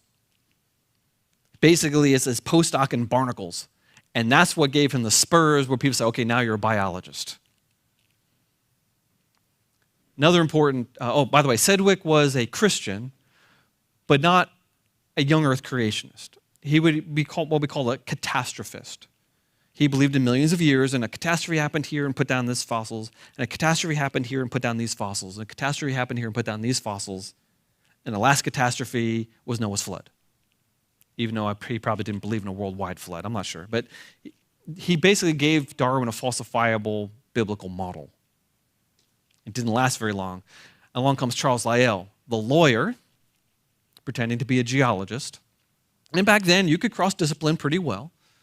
But he was a lawyer, and he wrote a legal treatise. And people didn't realize what he was doing. He gave us phrases like, the present is the key to the past. Slow and gradual. Count up the layers, count up the years. Those sorts of ideas. Very Lyellian.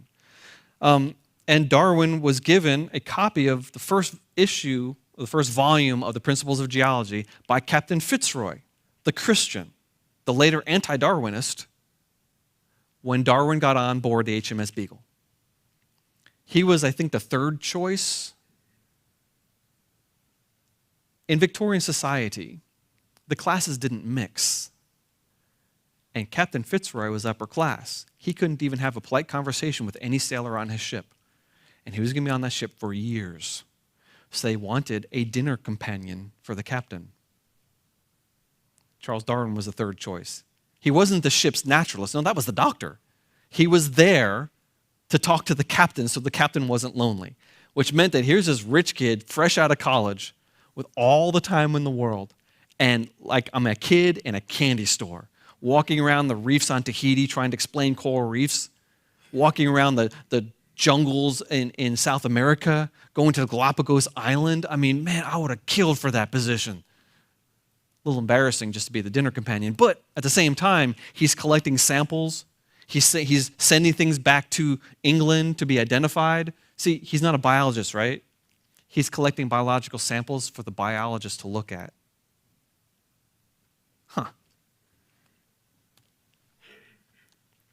And he went to places like this. I've been here, been around a boat around this. It's really, really cool. What is that?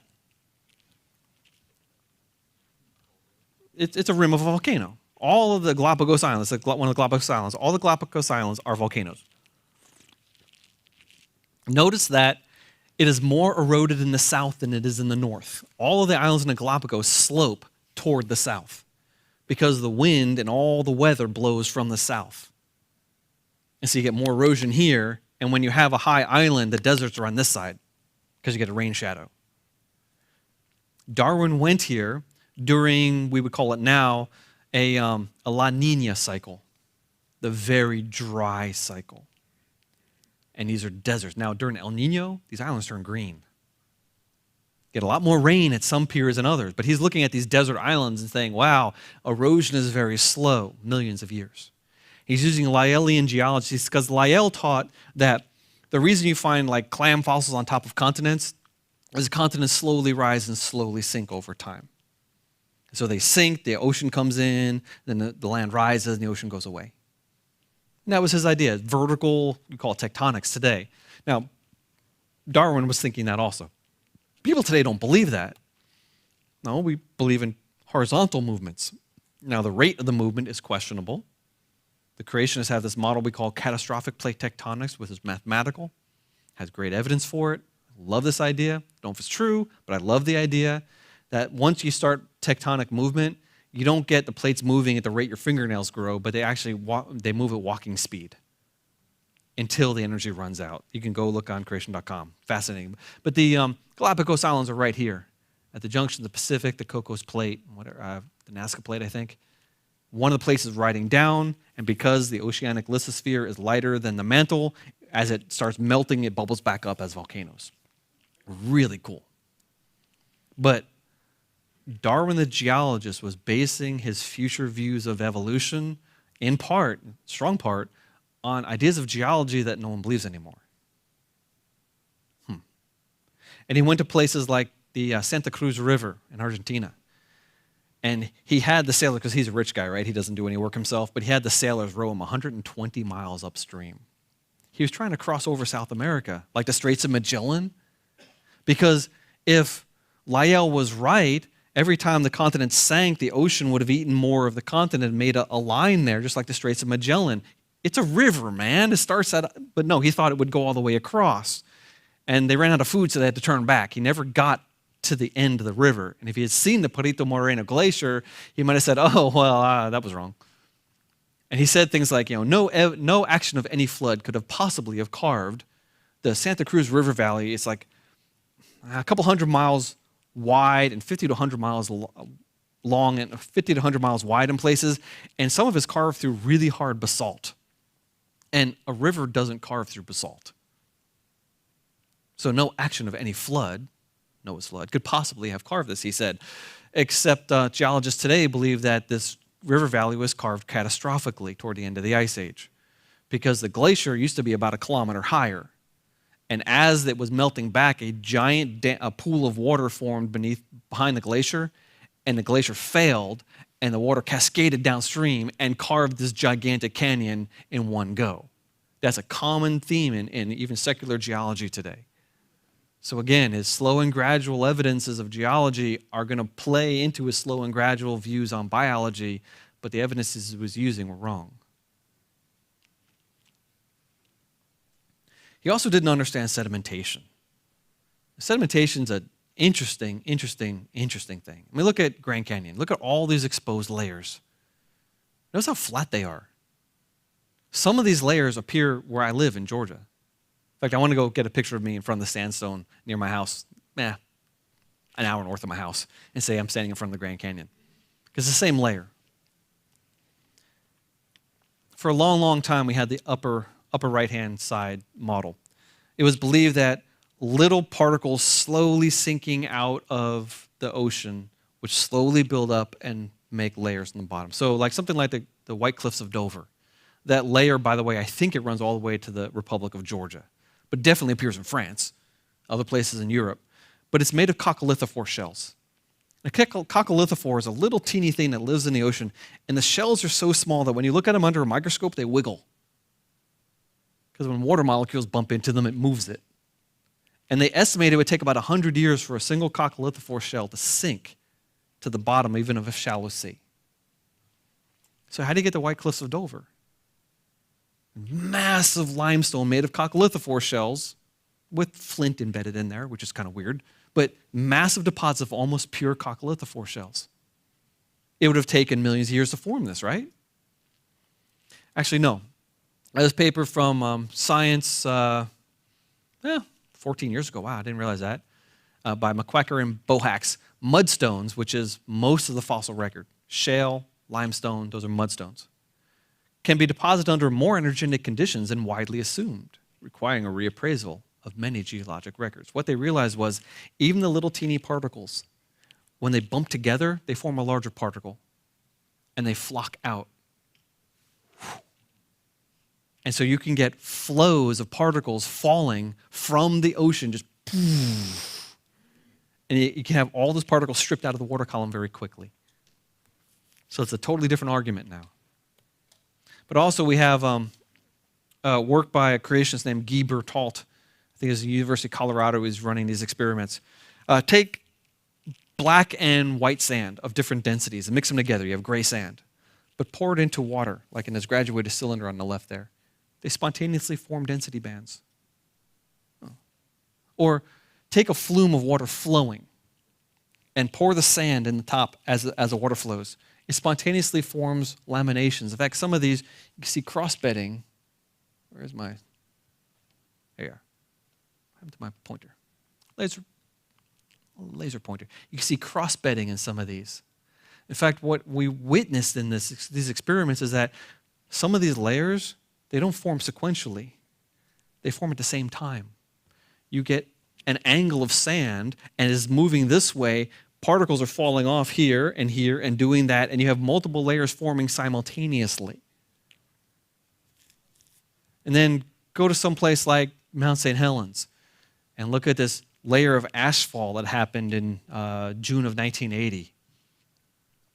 Meters of stuff laid down here. Now, obviously it's ashfall, but some geologists might have been tempted to say, count up the layers, count up the years, millions of layers, millions of years. It's not true. This is, and we have a fossil record-like thing, but we saw it happen. We know what formed this. Geology's changed a lot. There's a lot of catastrophism today in geology. Now they might call it actualism instead of uniformitarianism, but it's catastrophism. And it's really funny because the catastrophism of the 1800s was fought tooth and nail. And in order to get it back into geology, man, it took a lot of work by some very dedicated people. You know, something else Darwin didn't understand is how fossils form. In The Origin of Species, he writes, no organism wholly soft can be preserved, which is kind of silly because he knew that there were raindrop fossils in the fossil record and ripples. But what about jellyfish? They're completely soft, right? Well, we found jellyfish fossils. Lots of jellyfish fossils. In fact, this particular paper on the left here, exceptionally preserved jellyfish from the Middle Cambrian. Remember, Cambrian is before dinosaurs. This is the early stuff, the stuff that Sedgwick named. Well, I looked at that and I said, oh, yeah, I know what that is. Because there's something like that swimming in the ocean today. There's another picture of, you know, those thimble jellyfish that live in Australia and kill people? I saw a picture of it. It looked like this in the rock. I said, oh, yeah, it's a box jelly. And sure enough, fossilized cubozoa. How could I look at that and instantaneously identify it? Well, it's because it's the same thing as it's always been. It hasn't changed since the Middle Cambrian. For the entire history of multicellular life on Earth, these things haven't changed, while everything changed around them. Oh, they didn't need change. They were perfectly adapted to their environment. Sea turtles. Favorite food, some species, is jellyfish. And according to evolutionary theory, sea turtles weren't around when these things formed. The environment is radically different today than it was. How could they stay the same? There's lots of other soft-bodied things that we found. Okay, let's define what evolution is. What is evolution? Is it just change over time? No, because I believe in change over time. I'm a biologist. I study living things. Biology, the study of life. If you apply a philosophy to that, specifically the philosophy of naturalism, the belief that nature explains everything, that natural processes can explain everything that's ever happened in the whole history of the universe, you're going to get some form of evolution every time. Science is based on philosophy. I can prove that. I have a PhD. What does that stand for? Say again? I have a doctor of what philosophy? What is the philosophy that undergirded all of my scientific training?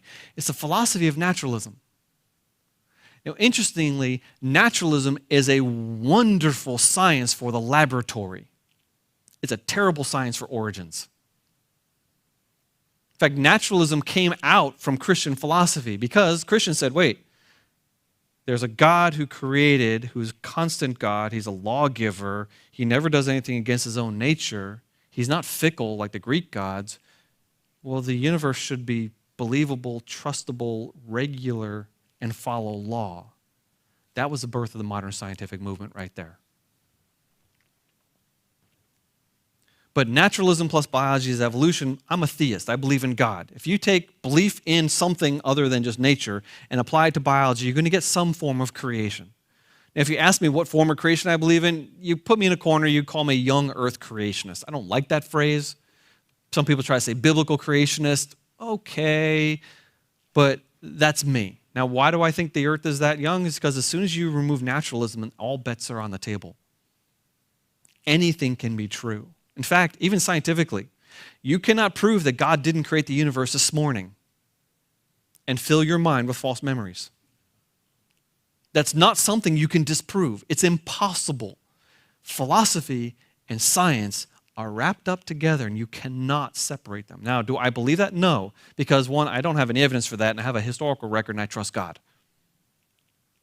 But you really can't, this is a lot you cannot actually know here, and science is a very difficult thing. But let's talk about Darwin's biology. Back in the 1800s, Darwin basically thought that the cell was a bag of salts. And inside the cell was something they were calling protoplasm, early proto. It was the essence of life, the thing that powered living things, the protoplasm. And it could do anything. So a cell could become a square or a circle or turn color or grow a spike, whatever. You can imagine anything happening if you don't understand what's behind the system you're imagining. And that was the status in the 1800s. Today, the cell is nothing but complicated. Biochemistry is crazy. I love biochemistry. I don't necessarily understand it all, but I love it because all you can do is step back and say, this is unbelievable. But also in genetics, you know what a genome is? It's all your DNA. Well, they also have things like the interactome, that's interactions in your cell, or the proteome, that's all the proteins in your cell. Well, this is a map of a fruit fly interaction map, interactome. They're color-coded. The green area, those are proteins inside the nucleus. A protein is a dot. The blue area is a cytoplasm. The yellow area is the cell membrane and extracellular proteins. You can see that there's a cutout and a blow up and a cutout and a blowout. And then see, so this one right here, this protein right there, this white circle is connected to, let's see, 1, 2, 3, 4, 5, 6, 7, or 8 other proteins. When I say connected, good example, I'll just use my hand. It's like a lock and a key. So maybe that central protein shaped like this. There's another protein that comes in and blocks the action of my thumb. There's another one that comes and opens this up to change it. There's another one that comes and cuts it in half. There's another one just temporarily interferes with it. 3-dimensional locks and keys and multiple locks and multiple keys. That's the interactome. Now the crazy thing is, this is only about 1/3 of the proteins they found in the fruit fly. If they drew them all, you'd see nothing but black, would be all the connecting lines. But most of these proteins, if you break the link, the animal will die. Now, if you break one link, he has white eyes. He's kind of blind, but he still lives. Change another link, it might change his metabolism a little bit. There's a certain number of things you can change, but the majority of them, you change that protein enough, it doesn't work with the other, and you have a dead animal. So we have a very complex system that can be modified, but only to some degree. as if God created a system that was modifiable in some ways but not others. And if that system is sitting there where it can only be modified in some ways and evolution is constrained, it can't do anything. Sorry, it can't do everything. All possibilities are not there. And if this thing can only be changed some ways or else it dies, how did it get to this position in the first place? Because you could not have evolved it there. Once it's there, it can be tinkered with, but you can't get it to that place because of the complexity. And the human interactome was probably 10 times more complicated than the fruit fly interactome. Darwin also had this odd idea of species. That word, by the way, has no definition. What's a species? Even as a biologist, I don't know what a species is. We use that word in different ways. You have to read it in context. Geologists use it in a very different way than biologists do. Geologists look at things and say, oh, these things look different. He calls it two species. And I'm like, can they interbreed? Don't know, they're dead. But we also know the species can form very quickly. Peter and Rosemary Grant are two very nice people. I've met them. Actually, they have spent over 30 or so years in the Galapagos Islands on a little teeny island. Every season they go back and they're studying the birds, the Galapagos finches on the islands. And at first they were just tagging them, and then they were doing DNA analysis of them. And because they were there for so long, through several El Nino, several La Nina cycles, and because they got to watch other birds flying to the island and trying to mate with the other species over time, they saw some really interesting things. Now, when we filmed Darwin, the Voyage That Shook the World, we asked if we could interview them. They said, no, we're all going to be at the Galapagos. But when we were flying to the Galapagos from Guayaquil, who sat next to me but Rosemary Grant and her husband, Peter, who I'm huge fans of. I said, are you Rosemary Grant? She goes, why, yes, I am. I said, I'm a huge fan. She goes, oh, really? And she talked to me for the entire 2-hour flight to the Galapagos, all about the Galapagos. She didn't know who I was. In fact, funny, because she gave me a creationist argument. She goes, hey, look out the window as we're talking out. She goes, you see the Guaya River? I said, yeah. She goes, are there any big vegetation mats in the river? I said, yeah, I see some clumps of stuff floating around. She goes, sometimes those things get to be a mile across. And animals will get on there, and they'll float out to sea. Thank you, Rosemary, for telling me about the biblical dispersion of plants and animals after the flood on floating log mats. I didn't say that, but it's exactly what she was referring to. See, she was hinting at that's how these things got to the Galapagos Islands. How large animals that can't swim that long got there, like the giant tortoises and such. Cool idea. Anyway, this guy, what's his name? I don't remember anymore. Oh, no, sorry. I used to have another slide. They've since written a book. I replaced that slide with their book, How and Why Species Multiply. There is so much creationism in this, it's incredible. Hybridization creates new species. In other words, pre-existing diversity, when you bring it into a new population, you can get speciation. They saw a species form in one season. They had a bird who was a hybrid of himself. He flew to this little island. Now, usually, female birds will mate with a male that sings the same song as their father did. And the males will grow up singing the song of their father. But sometimes if you have two nests or too close together from different species, you can get birds that are messed up in their songs. And they have a potential for going and mating with another species. And here we have a large beaked groundfinch, I think, flew to the islands and mated with a medium beaked groundfinch, but they start growing up singing a weird song. One of the females went off and mated with her mother species, but the other ones, they mated with each other only. And it's been happening now for maybe 20 years. It's not a large population, but it's a little inbreeding group that's their own species. They're distinct from the other ones on the island. And if you hadn't have known the history, if you went to the islands, you would have said up, up, up, up, and you would have called it a different species. Darwin definitely would. Because they look a little different, they behave a little different, and they sing a little different. They're distinct. What's a species? I don't know. And now we have all these examples of fertilizations among species, many of which, by the way, are successful. And now we're talking about species complexes. That's not something Darwin would have considered. I have no problem thinking this, because imagine God creates, in fact, I wrote an article, it's on creation.com, 3 articles. Species were designed to change. I said, God engineered his creation to adapt and change over time. And when God designed species like a good engineer, he would have put in parameters as far as, this thing can survive this much change or not. Just like a bridge. You can survive that much rusting. If it rusts any more than that, replace the bridge. And he designed redundancy for survivability. He designed his creation to adapt over time to some degree. And therefore, you have speciation happening within the created kinds. In fact, he could even have created one created kind, like maybe something like that, 2 different butterflies that look different in different places. And maybe 1,000 years later, one of them happens to get over to the other place and they can intermate, and that would have caused a burst of change in that species as new genes were introduced. Nothing wrong with that in creationism. But now, Elizabeth Pennisi, science editorialist, writes a lot in Science. We're only now discovering massive amounts of hybridization between species. Why? Because the Darwinists weren't thinking this way. And now they're changing because of a knowledge of hybridization. I took these photos on a Galapagos. On the left is an imp of darkness. That's what Darwin called it. It's the marine iguana. They eat seaweed. They have very strong claws. They're really good climbers. They swim out in the surf. They go down. They eat some seaweed, and they climb out because it's cold water.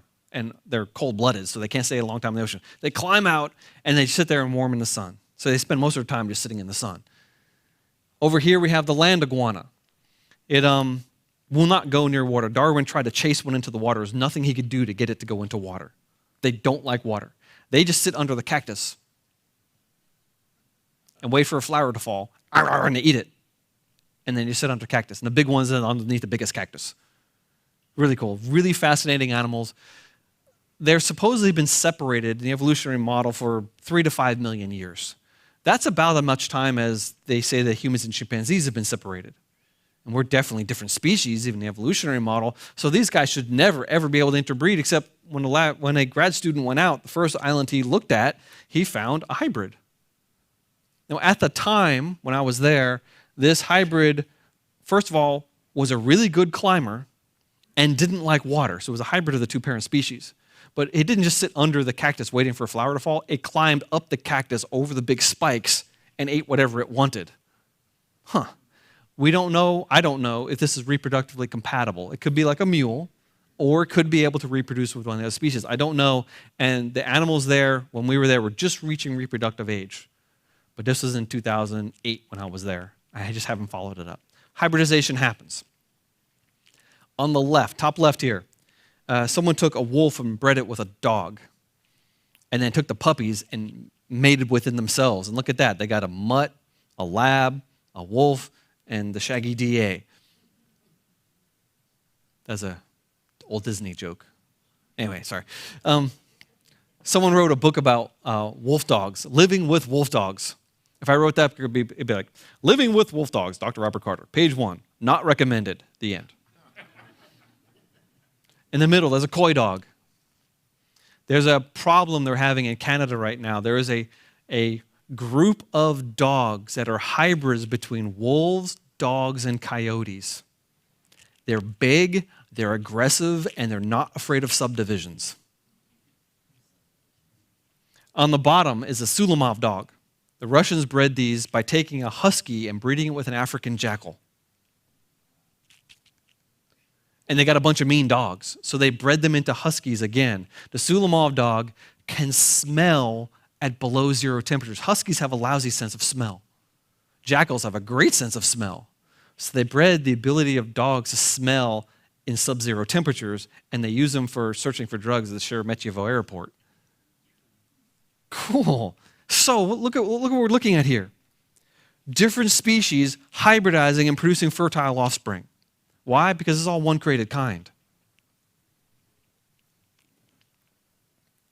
Darwin wrote, "It never occurred to me."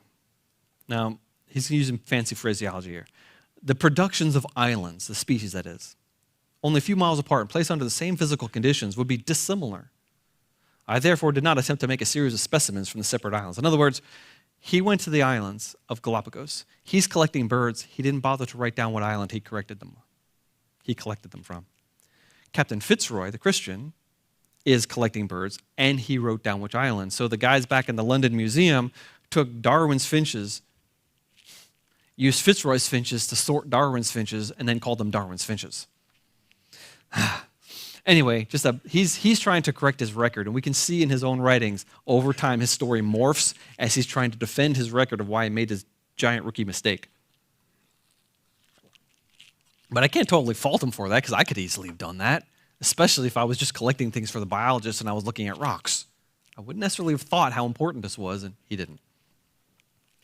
He writes in his journal, 1845, "My attention was first called to this fact by the vice governor, Mr. Lawson. He said that basically the governor of the island said, I can tell which island a turtle comes from based on the shape of his shell. And Darwin says, I didn't believe him. So look at these two, the guy on the left here. What's different between this turtle and this turtle or tortoise? This one has a saddle. This one has a slope. They have different shapes of shells, depending on which volcano of the big islands you're on. Each volcano is a different species. Yeah, when I was at I took these photos at the giant tortoise breeding facility. I think it was on Santa Maria, on one of the big islands. They were talking about some of the species that are nearly extinct. I said, well, how are you saving them? Oh, we're breeding with other species. So what's a species? That's a great question. So you get this book called The Origin of Species, and you can't even answer what a species is. Yeah. But he writes this in his journal. I think, and he draws this branching pattern. As far as we know, this is the first tree of life anyone ever drew. Fascinating. But this is way before he wrote Origin of Species. Origin of Species didn't come out until a competitor, if you call him that, a low-class individual called Wallace. He publishes an essay, sends it to Darwin as a letter from the South Pacific, which is essentially all of Darwin's ideas. So he should have had priority, but he was lower class, so his friends had Darwin write a sketch. They presented him at the same time without the other guy being present, and then Darwin writes The Origin of Species, and we forget about the other guy. But essentially, this is his concept, that change over time can be traced backwards throughout the entire, throughout all living things to come to a common ancestor. That's not true, because genetically, if you look at bacteria, you see an incredibly complicated web of relationships. There is no single tree. So the creationists have come up with an idea we call the creationist forest. That is, that God created individual groups. Bacteria, plants, animals, you name it. Within each group, there's diversity. There's the potential to change and adapt over time. But they're independent. Because engineering-wise, you can't go from point A to point B. There's too many leaps of technology that have to happen, and mutation natural selection is not a reasonable way to generate that technology. But I introduced something also this summer in my Species Are Designed to Change article series. I took an idea that I learned from an evolutionist named J. Ian Varone. Now, being a coral reef ecologist, he's a world-famous coral reef ecologist. And he has this book called Corals in Space and Time. And on the cover of that book, I mean, this is grad school. I read this book. I'm like, hey, this is exactly what I need. It just took me 30 years to finally write it down. He has this meshwork. Essentially, you can look at a fossil coral or living coral, and you know exactly what family it belongs to. I could do it. I mean, you pick me up, oh yeah, I know what family that it belongs to. What species is it? I'm not sure. I might know it, I might not. It's hard because the species definitions morph and change over time. When you look at different periods in the fossil record, sometimes you have two distinct species, sometimes they merge. And so you get this branching network pattern. And I took that and I said, yeah, when God created things, imagine that we're not talking about humans, because God created two humans. It doesn't say that about any other kind. We don't know how many wallabies or kangaroos God created. We don't know how many armadillos God created. We don't know how many horses God created. I have no idea. Two humans. But imagine that we have a landscape, the pre-flood world. And God populates this landscape with one created kind. Little pockets. Maybe it's a snail that lives in the ocean on a rock, right at the high tide line. And maybe in this part of the world it can live, and over here it can live, and over here it can live, but in between there's no place for it to live. And so it's in discrete little pockets. And as a snail grows and reproduces and spreads around the world, eventually maybe some of these groups will mix. And then we have the flood come, and the flood lays down most of the fossil record. And what we have is a snapshot of a time that is not necessarily how it was at creation. Things modified over time. And most of those things are going to die. And now today, we have a small representation of the diversity at the flood. And that's on the upper part. Change over time from an engineering perspective, because it was engineered to do something. It's not unlimited change, and that's where I differ from Darwin. In fact, most of the things Darwin read, I'm like, yeah, okay. But then he says, after 100 or so pages, I see no limit to the amount of change. Boom, that's where I stop. I said, no, Darwin, you don't have a mechanism for getting that to change. Once it's there, it can be modified, just like I can modify my car, put on a new set of tires or change the windshield. But I can't make that car into an airplane. Unless I apply a lot of intelligent design, but that's not allowed in Darwinian ideas. Darwin also didn't understand what selection can and cannot do. Do I believe in selection? Sure do. Why? Because it's math. And the idea is really easy. It's the organism that reproduces more will have more genes in the future population. Okay. So if one organism doesn't like an environment as well as his cousin, the cousin's going to have more offspring. Okay, that's simple. But selection is also not able to weed out most changes. Most mutations are very weak. Most mutations are irrelevant. But over time, for instance, this paper I published on influenza virus, H1N1 virus, going back to the beginning, we used the 1918 influenza virus that someone pulled from a body that was buried in permafrost in Alaska. So she was frozen, and they pulled the genome of the flu out of it. We compared that to lots of other influenza viruses. Ignore the bottom line, that's amino acid changes. But what we saw was a pretty much linear increase of mutations over time, all the way up until it went extinct. That particular strain went extinct. But the influenza virus is under strong natural selection, because only those viruses that can survive get passed on. Those viruses that reproduce the fastest get passed on. They have to escape the human immune system. That's a huge selective filter. If you can't escape the human immune system, you don't get passed on. And yet, despite all of that natural selection, the human immune system only interacts with a couple of amino acids on the influenza virus. The rest of the genome was mutating freely. And after the genome changed about 12 or 13% from the original, it disappeared. So selection can't remove most mutations. And mutations build up to the point of extinction. That's the opposite of Darwinism. Does that apply to all species? I believe so, but I can't prove it.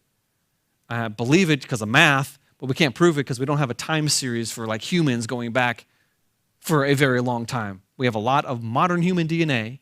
We're starting to get, we may have a couple thousand now ancient DNA samples, but we don't have a time series like this for humans.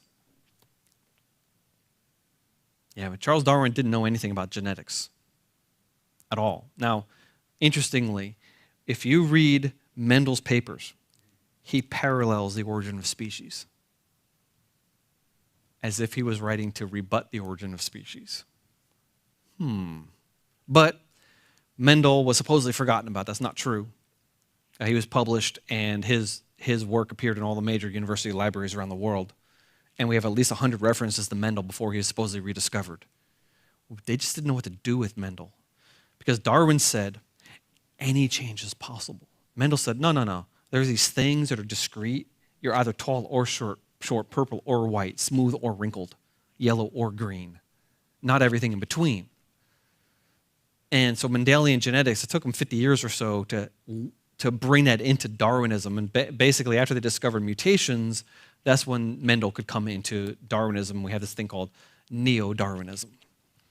But DNA, as far as I'm concerned, is the most complex information storage mechanism in the universe. It is a linear system that folds into a three-dimensional system that changes in the fourth dimension, time. And the genes are not just randomly distributed in the cell. The chromosomes are specific places in the cell. So you can't just change it willy-nilly. You'll be affecting a lot of genetic processes if you delete or add DNA, even the so-called junk DNA. A lot of the purpose of junk DNA is a spatial thing to hold genes in their place, because most genes are found in clusters of related genes, and those clusters, even if they're on different chromosomes. In fact, one of the first things they did after they sequenced the human genome, I read this paper, they're looking at biochemical pathways. And we know that in bacteria, like the lac operon of bacteria, that there's 3 genes that are required to break down lactose, and they're right next to each other in E. coli. They said, well, we expect biochemical pathway genes to be next to each other in the genome. And they're not. They're randomly scattered around the genome. So they said, oh, look at that. Millions of years of evolutionary experimentation is just a bunch of junk. And then people started folding the DNA into a 3D pattern. Essentially, if you treat the DNA with formaldehyde, it cross-links the DNA, and then you can sequence the cross-links, and you can see what genes are next to each other in space. And they found out that, yeah, even though the genes are on different chromosomes, when it's folded up into a 3D configuration, genes that are used together are found next to each other in space. And they tend to form a pocket and is right next to a nuclear pore. And we already knew that different gene classes they use different codons, the 3-letter codes that code for each amino acids. They have different ways of using those codons. But now we know that the little machines that take the RNA and make it into protein, they're optimally designed to work with different types of codons. So there's different machines to translate the DNA into protein depending upon which. Complexity is the bane of Darwinism. Now, why didn't Darwin discover Mendel's laws? Fascinating paper from 2009. Preconceptions. He had all the money, all the time, all the friends. In fact, in his book on the variation of plants and animals under domestication, he has a table of a dihybrid cross, and if you look at the numbers, it's a 3-to-1 ratio. That's the information that Mendel used to discover the laws of genetics. Darwin had it right in front of him. But he wasn't looking for that because he was thinking infinite variability, not particulate variability. Oh man, so much more. I'm going to skip here to close to the end. And I'm going to read you something that's politically incorrect.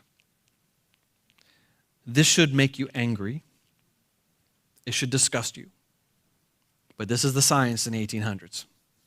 In The Descent of Man, 1871, Darwin writes, at some future period, not very distant as measured by centuries, the civilized races of man, which he meant himself, will almost certainly exterminate and replace the savage races throughout the world. At that time, the anthropological apes will no doubt be exterminated. The break between man and his nearest allies will then be wider. For intervene between man and a more civilized state and some ape as low as a baboon, instead of now between the Negro or Australian and the gorilla. So in order for humans to change, in order for us to evolve, you have to kill off the less advanced versions of humanity. Well, Sedgwick, remember Sedgwick from before? He writes Darwin the month after Origin of Species is published. I've read your book with more pain than pleasure. Parts I read with absolute sorrow because I think they're utterly false and grievously mischievous. You've deserted the true method of induction. Ouch, could you imagine getting that from one of your idols when you were younger? Now, he continues his paper. How many of you remember the Police album from the 80s, Ghost in the Machine? We are spirits in the material world, our spirits. You remember that? All right, probably not. So there's a classic old philosophical argument. Are we a machine or is there a ghost or a spirit in the machine? He believes there's a spiritual aspect of humanity. He says, were it possible, thank God that it is not, to break the link between the physical and the spiritual. Humanity, my mind, would suffer a damage that might brutalize and sink the human race into a lower grade of degradation than any into which it's fallen since its written records tell us of its history. Wow. This guy understood the history of the early 20th century, where more people died at the hands of government than ever before.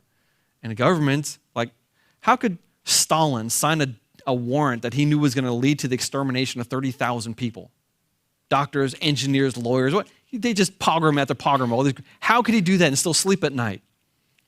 How could Hitler have killed off all those Jewish people and not have his conscience bothered? Hitler didn't think the Jews were as highly evolved as the white Europeans. Stalin, the difference between killing people and cutting the grass was non-existent.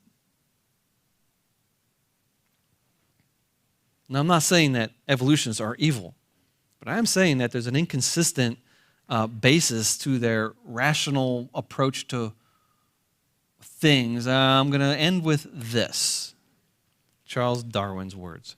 A man who has no assured and ever-present belief in the existence of a personal God or a future existence with retribution and reward, that's heaven and hell, can have for his rule of life, as far as I can see, only to follow his impulses and instincts, which are the strongest, or seem to him the best ones. That's called hedonism.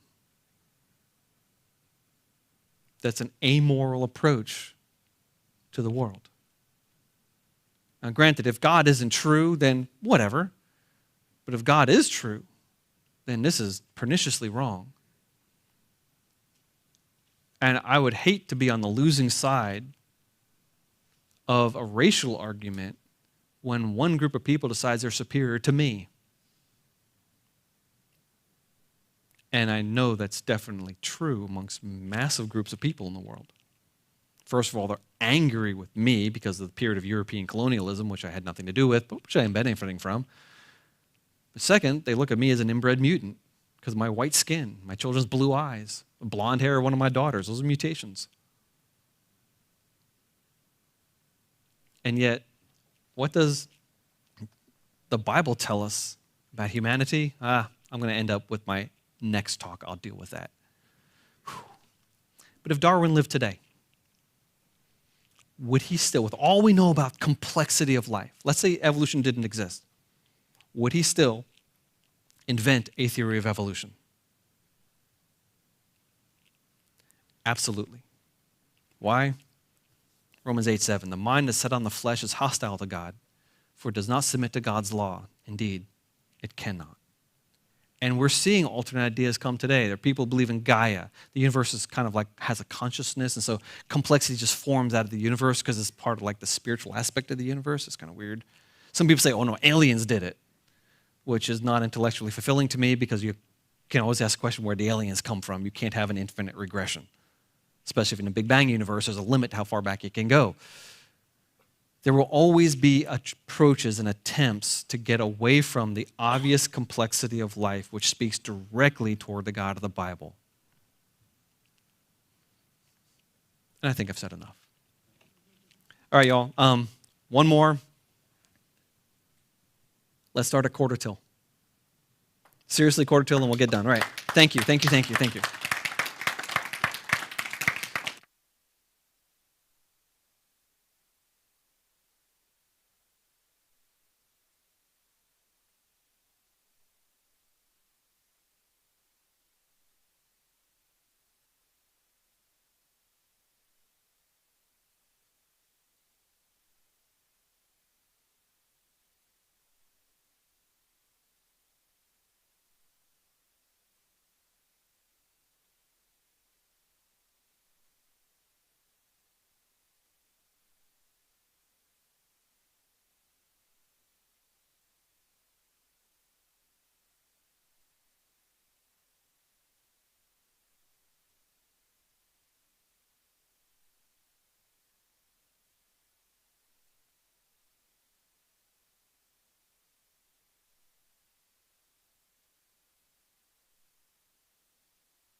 Buddy, here we go. Number 3.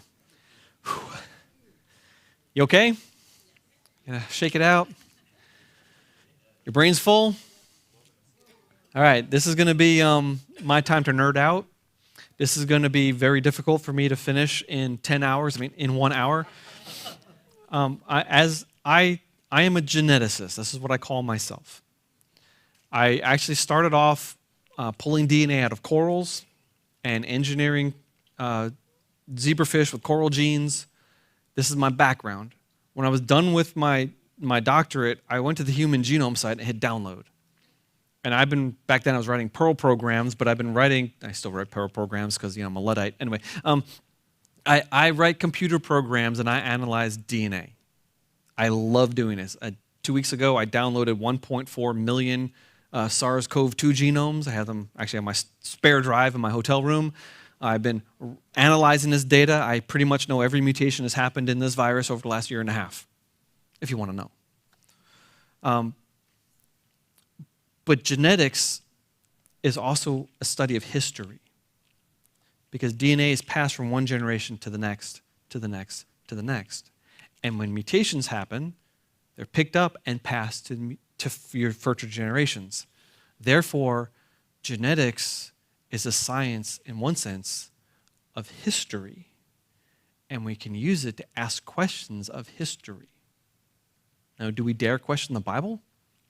Yes, but we better do it carefully. So let's walk through this carefully and see if we can take some biblical ideas and see if they actually apply to the real data. Now, I'm also a genealogist. I'm the family historian. I just finished up a book called Stalin's War. Before that was the book 1491. Before that was book 1493. I'm reading a book about an admiral, or actually a major general in World War II and the campaign in Southeast Asia. I love history. It was hard for me to decide between history and biology. Those are my two choices. I chose biology, and I'm glad I did, just because history is just too many facts, but I'm constantly reading history. And so I'm able to put my loves together in the study of genetics. So as a family historian, I pull up weird stories like, you see that photograph? You know what that is? That's a cruise ship lying on its side. 1942, Brooklyn Naval Yards. This is the SS Normandy, the most luxurious cruise ship ever made at the time, was being converted into a troop transport to bring American soldiers over to England, and it caught fire. But the French fire ports didn't fit the American hoses, and so all they could do was spray water on the outside from the fire ships and end up rolling the ship. My great-grandfather was on board. He was a longshoreman in the Brooklyn Navy Yard. He was taking this asbestos-laden ship and converting it, except there wasn't enough asbestos, and I think it started in a pile of life jackets, which were apparently very flammable. And he got burned badly. Burning tar dripped on his head and his back and scarred him to the point where he couldn't work anymore, so he spent the rest of his life as a New York City cab driver. Just down the road, literally, from here, drive east a few blocks, and you come to one of the most iconic blocks of American architecture. These brownstones in Brooklyn. They go for millions of dollars a piece now. Now, I took this picture because I have a picture of my grandmother sitting on this porch. And her grandfather, an immigrant from Phrygia. His name was Rinza van der Veen. His wife was Rinskja van der Vliet. Strange. But he immigrated to America and built these brownstones. So that's really cool. I mean, I'm really proud that my family introduced some of this beautiful architecture in America, and yet the other part of my family was rather poor and dock worker. Wow. I don't know how they matched. Another branch of my family. This is my great-grandfather, my mother's grandfather, Torkel Torkelson. He was born in Norway in 1865. Next to him is Lizzie Gorman, born in Galway in Ireland. This daughter is named Jenny. We only have records from censuses, and there's another daughter named Jenny in the next census, and she doesn't make it, so both daughters died. These two boys are dying of tuberculosis. He's about to die of tuberculosis. These boys lived, and that's my grandfather, Torkel Edwin Torkelson. Edwin comes from Edwin Gould, the railroad tycoon. This picture's from Jekyll Island. my family were servants on the island. In fact, Torkel Torkelson was a head carpenter. He built some of those luxurious mansions for like the Rockefellers and the richest people in the world at the time. Have you heard of the creature from Jekyll Island? The Federal Reserve? Well, my family was there when all those rich people got together and hatched the plan to start the Federal Reserve. Wow. And yet, after my great-grandfather died and two of my great-uncles died, my great-grandmother's living indigent in New York City after rubbing elbows with the wealthiest people in the world. Now, why am I telling you all this? Because history is amazing. And family history tells us who we are. But our family history only goes so far back till you run out of stories. And I can't go further back than that with stories. But I am a nerd, and give me geography and genealogy and Google Earth, and what am I going to do? Yeah, I'm going to map where my people were born and draw lines between them and where their people were born. Look at me. What area of the world do my ancestors come from? Is it obvious where my ancestors come from? How can you do that? How can you look at someone, my friend here, Sal? How can you look at someone and know from what part of the world they come from? Korea? China? Philippines is my next guess. With some Spanish, okay. See that? I was 1,000 miles away, but I wasn't totally wrong. How is it possible that you can look at someone, and how do these racial differences develop since Noah's flood?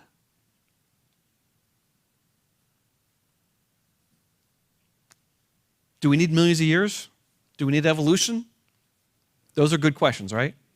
And that's what we're going to get to here. But to establish myself as a geneticist, here's some photographs from my doctoral work. I'm studying these animals, these corals. The guy on the left there, he's only about that tall maybe. This is under a very expensive microscope. Shines blue light, and you can see the fluorescent colors coming out. So as I was studying these animals, I'm like, why do they have these colors? I said, what the color's made of? So I started doing some chemical extractions, and surprising to me, I did not expect this, the proteins were colored. Fluorescent proteins? Yeah, fluorescent green protein that had already been famous, but no one had ever seen a red fluorescent protein. I was the first person ever to make a red fluorescent zebrafish. So yeah, I made the frankenfish, and that opens up a giant can of worms. Is this moral? Can you tinker with God's creation? Is genetic engineering evil? That's another talk for another time. My answer is no, genetic engineering is not evil because of something called the dominion mandate. God put Adam and Eve on earth as stewards of his creation. And if we can use something like a fish to cure cancer, which is what they were trying to do with my genes when I left that laboratory, if you can take something like a fish to cure cancer and reduce human suffering, that's a good thing. But the Frankenstein issues of genetic engineering are staring us in the face. Because you know what? There's nothing preventing man from being as evil as he wants to be. Another story for another day. And then we have people like Francis Collins. Good man, Christian.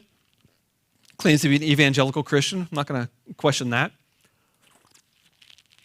But he was instrumental in starting a group called BioLogos, which is basically set up directly to attack my position. You know, that adage, with friends like that. So in Christianity Today, an article they published 10 years ago called A Search for the Historical Adam, they said this about his book. Collins' 2006 bestseller, The Language of God, a scientist presents evidence for belief. Here's a Christian. He's a scientist. He's about to produce evidence for belief. What do you think he's going to say? What do you think he's going to say, Christian? Come on. Adam and Eve, right? No. He reported scientific indications that anatomically modern humans emerged from primate ancestors? Perhaps 100,000 years ago, long before the Genesis time frame, and originated with a population number something like 10,000, not 2 individuals.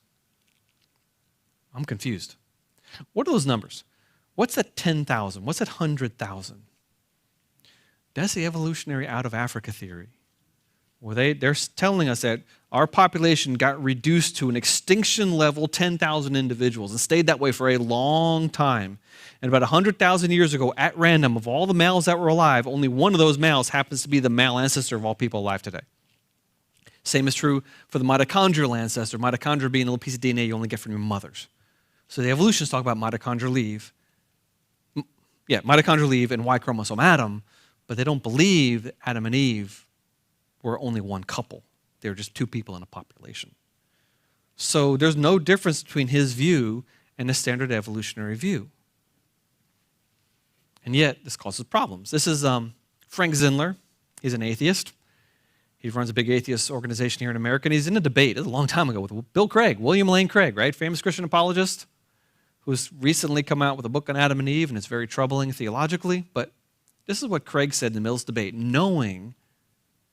is what Zindler said in the debate, knowing that Craig believed in millions of years in evolution. He said, if there never was an Adam and Eve, there never was an original sin. If there never was an original sin, there's no need of salvation. If there's no need of salvation, there's no need of a Savior.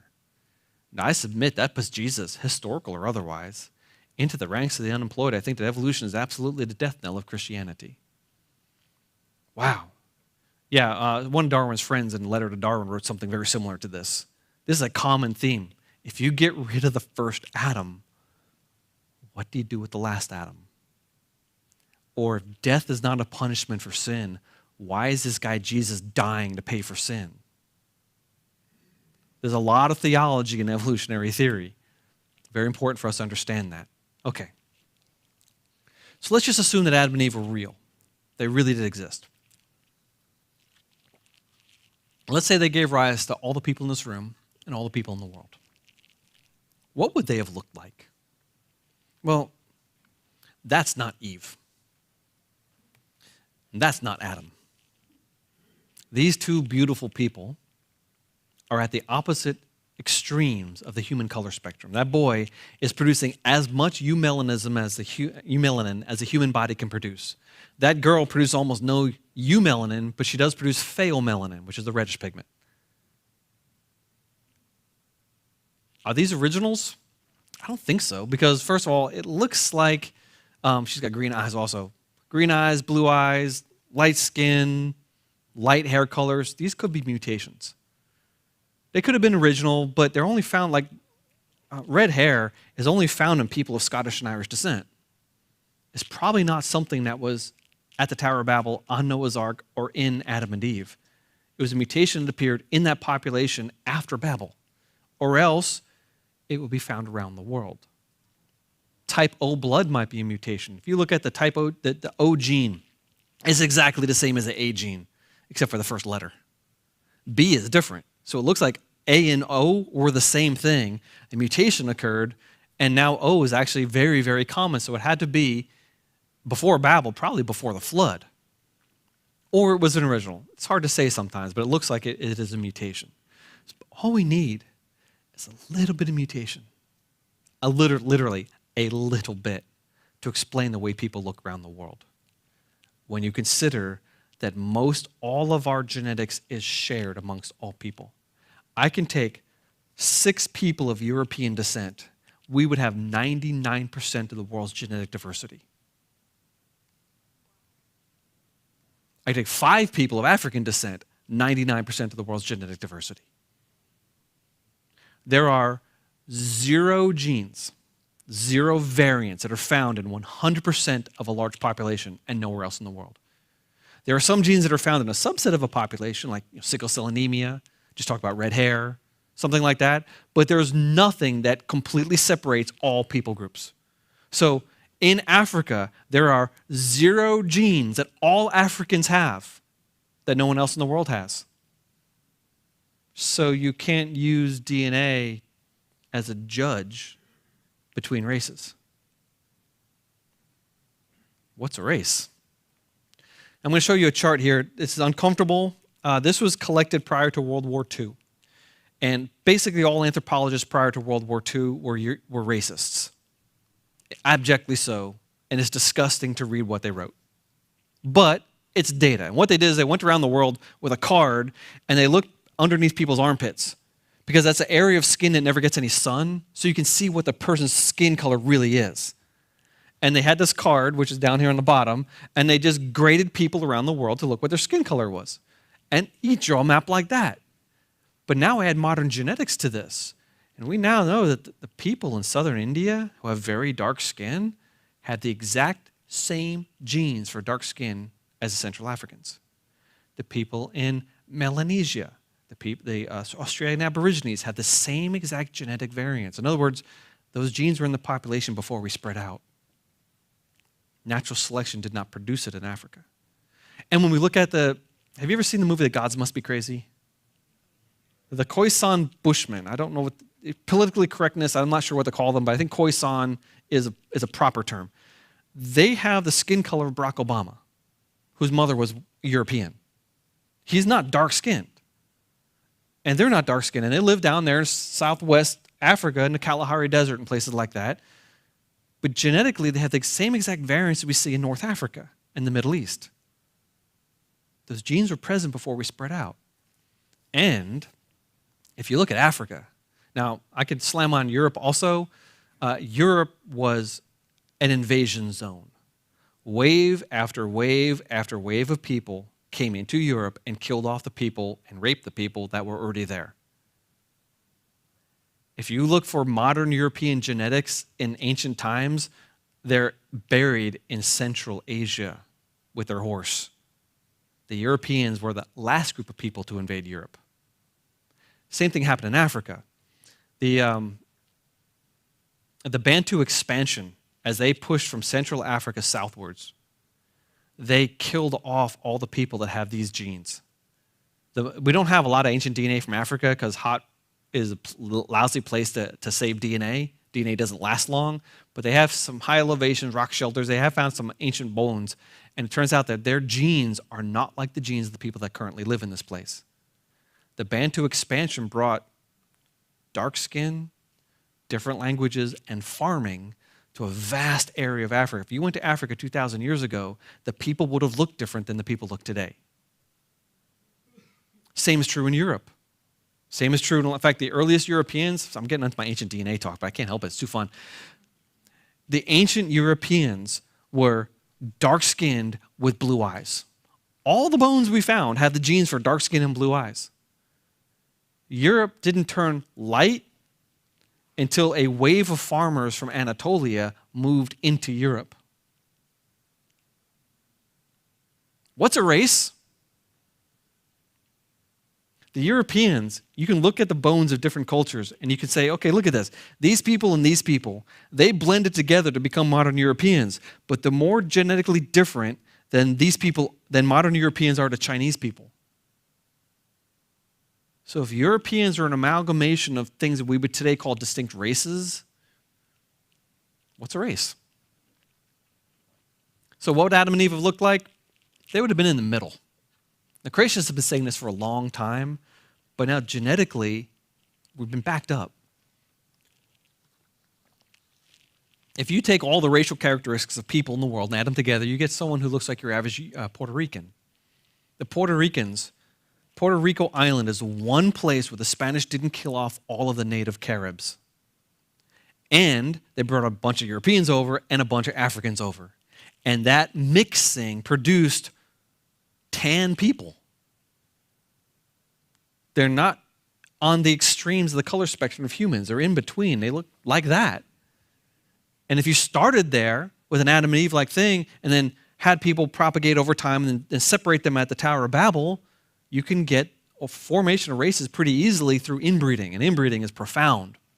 Look at the family tree of the 12 tribes of Israel down here on the bottom. There's Joseph, Benjamin, Dan, Naphtali, Levi, Judah, 12 tribes of Israel. You go back. Here's Jacob, Rachel and Leah, Bilhah and Zilpah, we don't know anything about. But Jacob married his first cousin, Rachel. But his son Isaac, his father Isaac, married his second cousin once removed and second cousin twice removed times 2, Rebekah. And his parents were half brother and half sister. So when Isaac popped out, he is as if he is a son of Terah. This level of inbreeding, you know how you have half of each of your parents' genomes, right? You're 50% identical to both parents. You're 25% identical to your grandparents. You're 12 and a half to your great-grandparents, 6 to your great-great-grandparents. So it goes down by half each generation. By the time you get down here to the 12 tribes, they should have had about 3% of Abraham's father's DNA, Terah.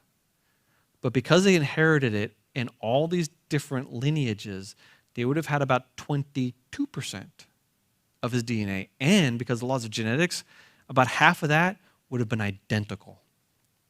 So on about 10% of their genomes, there's zero variation. So if in that area there's a gene for like height, weight, skin color, curliness of the hair, size or shape of the face, all the brothers would have shared that. So you could have been walking down to some ancient village street and say, oh, there's an Israelite, and pick them out of a crowd. But you could also do that in most ancient villages around the world because most people married someone from their village. Most people married someone closely related to them by default. So at Babel, as people are spreading out, we instantly have a recipe for inbreeding and a loss of genetic variability within each little subpopulation. Europeans, by the way, we are one of the least diverse large populations on the planet. There are very large sections in European genomes where you have a big old chunk of DNA that you share with a lot of other Europeans because you all have the same great-great-great-great-grandfather because of inbreeding. And we started off, we, being the European here, started off as a small population. Not true in Africa. Africa has a huge amount of diversity. There's more diversity from one tribe in Africa to the other than there is between Europeans and Chinese. So, yeah, human history is cool. But inbreeding is a recipe for the development of races, and we should happen pretty quickly. But wait a second. Was it moral for Adam and Eve's children to get married? Was it moral for Noah's grandchildren to get married? You can't do that, can you? Why not? Charles Darwin married his first cousin. And all of her brothers and all of her sisters all married first cousins. And he wrote about it. He said, I shouldn't have done that because his children were suffering. But even today, first cousin marriages are very common, especially in the Muslim community.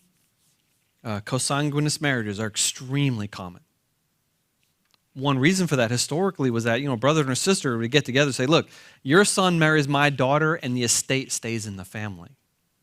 It was about money. It was about control of property. And that's just the way people did it. But even in the Bible, we see problems popping up. Abraham and Sarah weren't able to conceive. It took a miracle of God to intervene.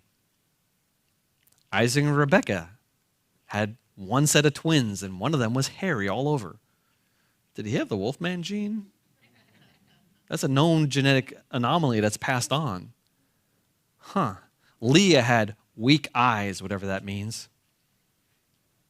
We see genetic problems popping up. One of the sons of the giant in David's time, he had 6 fingers on each hand and 6 toes on each foot. It's called polydactyly. Polydactyly is another, we just do nothing but anecdotes and run out of time, but I love anecdotes. Some geneticists are studying polydactyly in the Amish population because a lot of Amish people have extra digits. And that is, you have a fat finger, a Y-shaped finger, or a full extra finger. So expression depends on a lot of factors, but that gene is causing this. And I said, okay, who else in the world has high rates of polydactyly? Oh, one of the tribes in it says northwest Australia. Some of the Aborigines have a high rate of polydactyly. Okay, let's go look at it. So they sequence the DNA, look at it, and it's exactly the same. They expected a different, because mutations happen all the time. And 2 mutations in the same gene, even if different places, can cause the same thing. And they expected a different mutation. But it was exactly the same. And they had to think. Oh, turns out that a Dutch ship had run aground in northwest Australia in the 1600s. Apparently, one of the sailors survived. So the Aborigines and the Amish have a common ancestor. And you would never know because of skin color differences.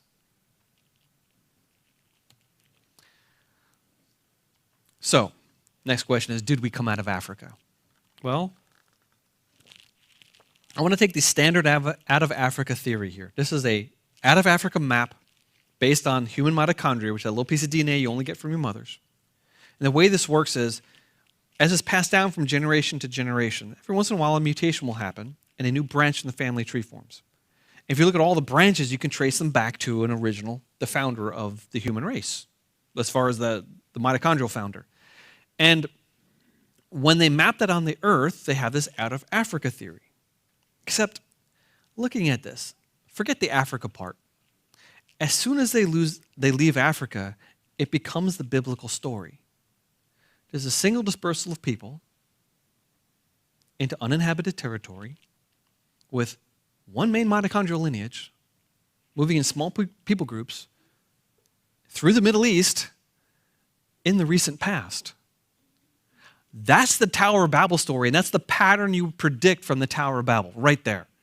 Staring us in the face, except we have this out of Africa theory, and yet the genetic difference between Africa and the Middle East is tiny. What if that's the case? What if we went into Africa? I'll get back to that in a minute. There's good evidence for this, by the way. But the Bible also makes a very stark claim. It says in Genesis chapter 2, the Lord God formed the man of dust from the ground and breathed into his nostrils the breath of life, and the man became a living creature. Now, Christian, if you don't know if that's true or not, this is something for you to wrestle with. I think this is true. But then, next chapter, the Lord God caused a deep sleep to fall upon the man. While he slept, he took one of his ribs and closed up its place with flesh. And the rib the Lord God had taken from the man, he made it into a woman. Do you realize that this completely cuts the legs out from underneath evolutionary theory? The Bible claims that humanity started from two people, and there's no common ancestry between humans and any other species. First couple pages of the Bible. If the Bible's true, evolution cannot be true. Okay? But if it's true, then that Y chromosome that Adam had is found in all the men in this room. That mitochondria that Eve had is found in every person in this room. What if we looked at our diversity in those two little pieces of DNA? And what if we made a map or a family tree? What do you think that family tree would look like? Well, I did that. I took the Simon's Genome Diversity Project data, and I made a map or family tree of all the Y chromosomes in that family, in humanity. And it has this pattern. Let me explain this. Before I explain this, I want you to focus on something. A lot of these things are long sticks with a tuft of bristles at the end. Let me give you what I call the broomstick model. Living people are represented at the ends of the bristles. And then the stick represents a number of mutations that this person has that nobody else in this data set has. These are mutations unique to that individual. But then if all these bristles go back to one point, that is the most recent common ancestor for all the people that are alive today. But a lot of these, for some strange reason, they're on a stick. This long stick goes back to some ultimate group ancestor. And for some reason, even though other people lived here, all the other family lineages died out. This is what happens in small populations. In small populations that are not growing, the family tree gets pruned very quickly. Because if our population is not growing and I just have two daughters, like let's say everyone in this room is a population, we each have two children on average, any man who doesn't have any sons, his Y chromosome's gone. Any woman that doesn't have any daughters, her mitochondria is gone. And so, in small populations, the branches get pruned really quickly. And we see a lot of these that it looks like these people groups existed as small populations for a long time and then exploded. Do you see an explosion here? I see. This is the pattern that we would get from an exponentially growing population. Noah's in the middle somewhere here. I don't know exactly where, but he's here somewhere. But I want to point out some interesting things here. First, this is mitochondria. I was saying Y chromosomes. As soon as I saw HVR, I realized this is the mitochondrial tree. Some of the pygmies, the Khoisan people in Africa, they belong to these groups over here, L. HVR, this is the most common lineage in Europe. I'm an H16, which is a pretty rare branch, but it's a typically European branch. But can you see that these people go back to a common ancestor right there? Can you see that some of these people have twice as many mutations as their cousins? These people have twice as many as these people in the same amount of time.